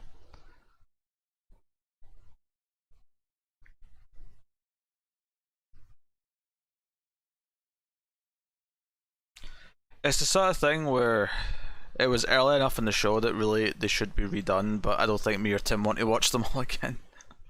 Even though there's a couple of them that are alright, for sure. They're not all bad. Like 1 and 3. 2, I mean, 2's not terrible, but 1 and 3 have their merits. It's 4 was where it kind of nosedives a bit.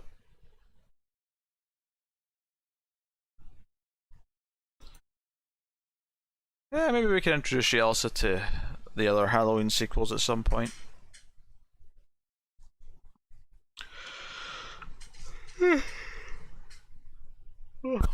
I think part of what makes like Halloween 2 and some of the other ones work, even though they're not quite the first film, is that at least there's something else. That they're kind of made in the slasher boom era, so they feel like they're of their time and they have kind of their own quality because of that. I think the problem with the new Halloween, and even the Rob Zombie ones to an extent, although that's got its own problems, is we don't really have like our version of what a Halloween movie is now. So everything's done kind of in this nostalgia way, where everything has to kind of, you know, everything from the first movie is super important and has to be referenced, and it doesn't. Referencing everything like makes every reference not matter. So referencing the closet, falling off the balcony, the tombstone, the sheet over the head, like it references everything.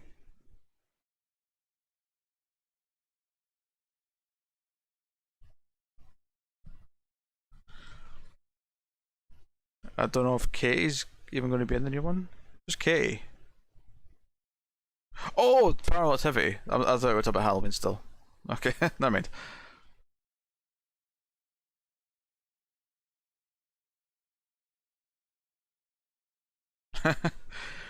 Well, with Halloween, it's kind of a multiple choice thing because you got 1, 2, and then 4, which does also lead to 5 and 6. But you know, I would say end at 4 because 4's good, has a nice ending, and then 5 and 6 are terrible. Or then you have 1, 2, H2O, and Resurrection, because H2O ignores everything after 2 and just sort of does a fresh sequel to just 1 and 2. But I would stop at H2O because Resurrection is pretty terrible, although it's at least fun and bad at points. And then you get the remakes, which are just their own thing. And then you've got 1 straight to 2018. So you've got at least 3 continuities, like, sort of spinning out of the first film. But the best one is just the first one on its own. That's the best continuity.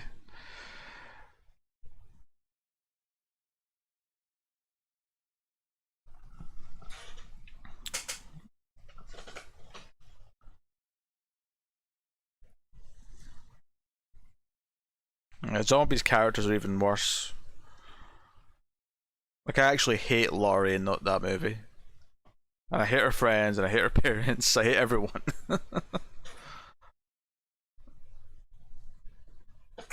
It's basically what happens, Elsa, when every few sequels they realise they don't want to, like, continue what the previous sequels did. They just want to make a sequel to the first one. Or the first 2, in Halloween's case, at times. So you end up with this weird, like, multiple path choice. Choose your own Halloween continuity adventure. I mean, it's unique, I suppose. Well, it's getting less unique. The more franchises last a long time, the more that are kind of dipping into that kind of style of, we'll just do a direct sequel to the first one. The Rob Zombie remakes, Elsa. Particularly the first one. I mean, I hate her in the second one as well. But in the second one, she's just kind of this weird, like, blubbering, catatonic person for the most of the movie, if I remember right. Yeah. Carpenter's been kind of outspoken at times about how silly it is that there's so many sequels.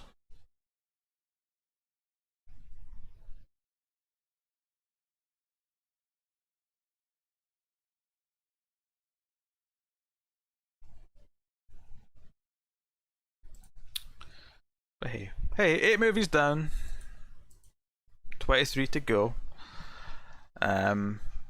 My plan as of right now is still to stream tomorrow. Something could always come up. If it does, then I won't feel too bad because we got this extra one in tonight. But the plan is still to stream tomorrow. Is Paul Rudd one the only one you guys did on the Scream stream? I think so. I don't remember. I think so. I don't know if we did. I don't remember doing any other ones.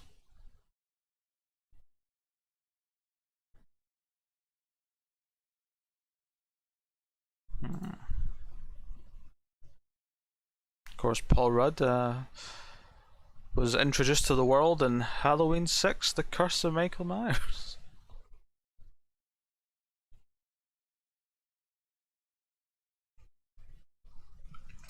I'm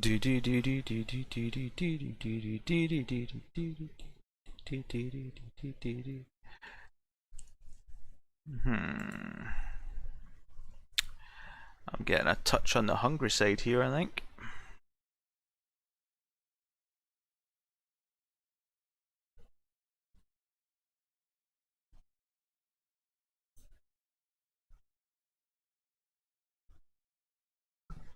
No, I don't think we did 3 on stream. The only one that you could have convinced me we already did, bizarrely, is the first one. I don't think we did, but like the first one's one that I'm happy to watch every year, so it wouldn't shock me if we did one already at some point. Yeah,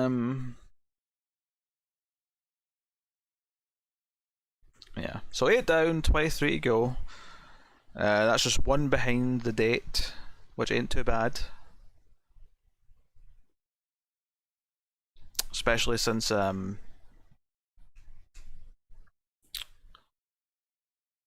know, 12-hour stream when we get to it'll probably help us catch up a little bit, but not too bad. Not too bad.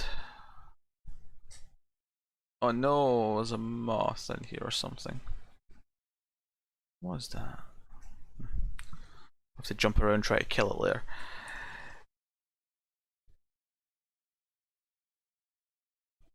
Full Gear has the potential to be the best PPV, and I'm already hate, which is funny because people are saying that All Out's like one of these special all-timers that might be better than some of the best of all time. So if Full Gear tops it again, and it could, Hangman beating Kenny, if that indeed is how it ends, could be the greatest like story beat moment of the company so far.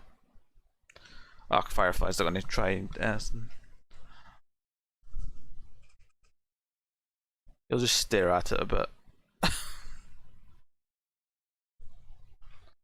He's like, that's too much effort. I don't know what the rest of the card is though. Like, you assume Lucha Brothers will face someone for the belts. You assume TNT title will be on the line. Sammy's be someone. MJF's Darby feels likely, and that actually could be really good. You have to have Jungle Boy doing something. But maybe Jungle Boy versus Christian. If Christian turns heel soon, like very soon, they could build up that for Full Gear. Yeah, I don't know either. I heard that as well.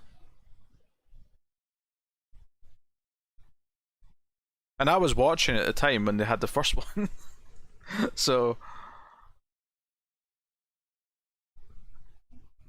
I'll tell you what, I'll do a quick Google.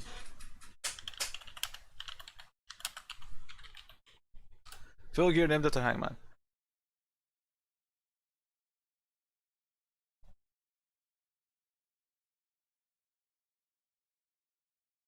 Oh, it was a segment on being the Elite. It was a segment he was in on being the Elite. You know what? I'm glad it came from something, because I always thought the title was kind of lame. Like, out of the 4 pay-per-views, Full Gear just felt like a really random title.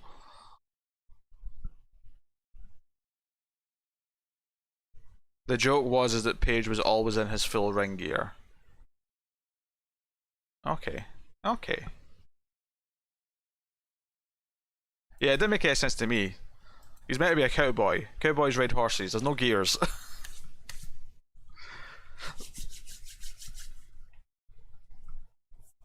Never quite made sense to me. Alright, well, I'm going to wrap up the stream. Hopefully, I should be streaming again tomorrow. And if I don't feel too bad because we've just had 2 in a row. But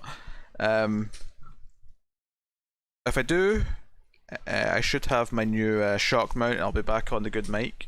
So that's nice. And I will see you then. Either way, if it's tomorrow or whenever, like, I don't know, whenever it would be later in the week, we'll definitely be doing the Deal or No Deal thing. Movie or no movie. So there's no copyright or trademark infringement. So thank you for joining me, guys. It's been a pleasure. I will see you guys next time. Have a good night, and I will see you next time.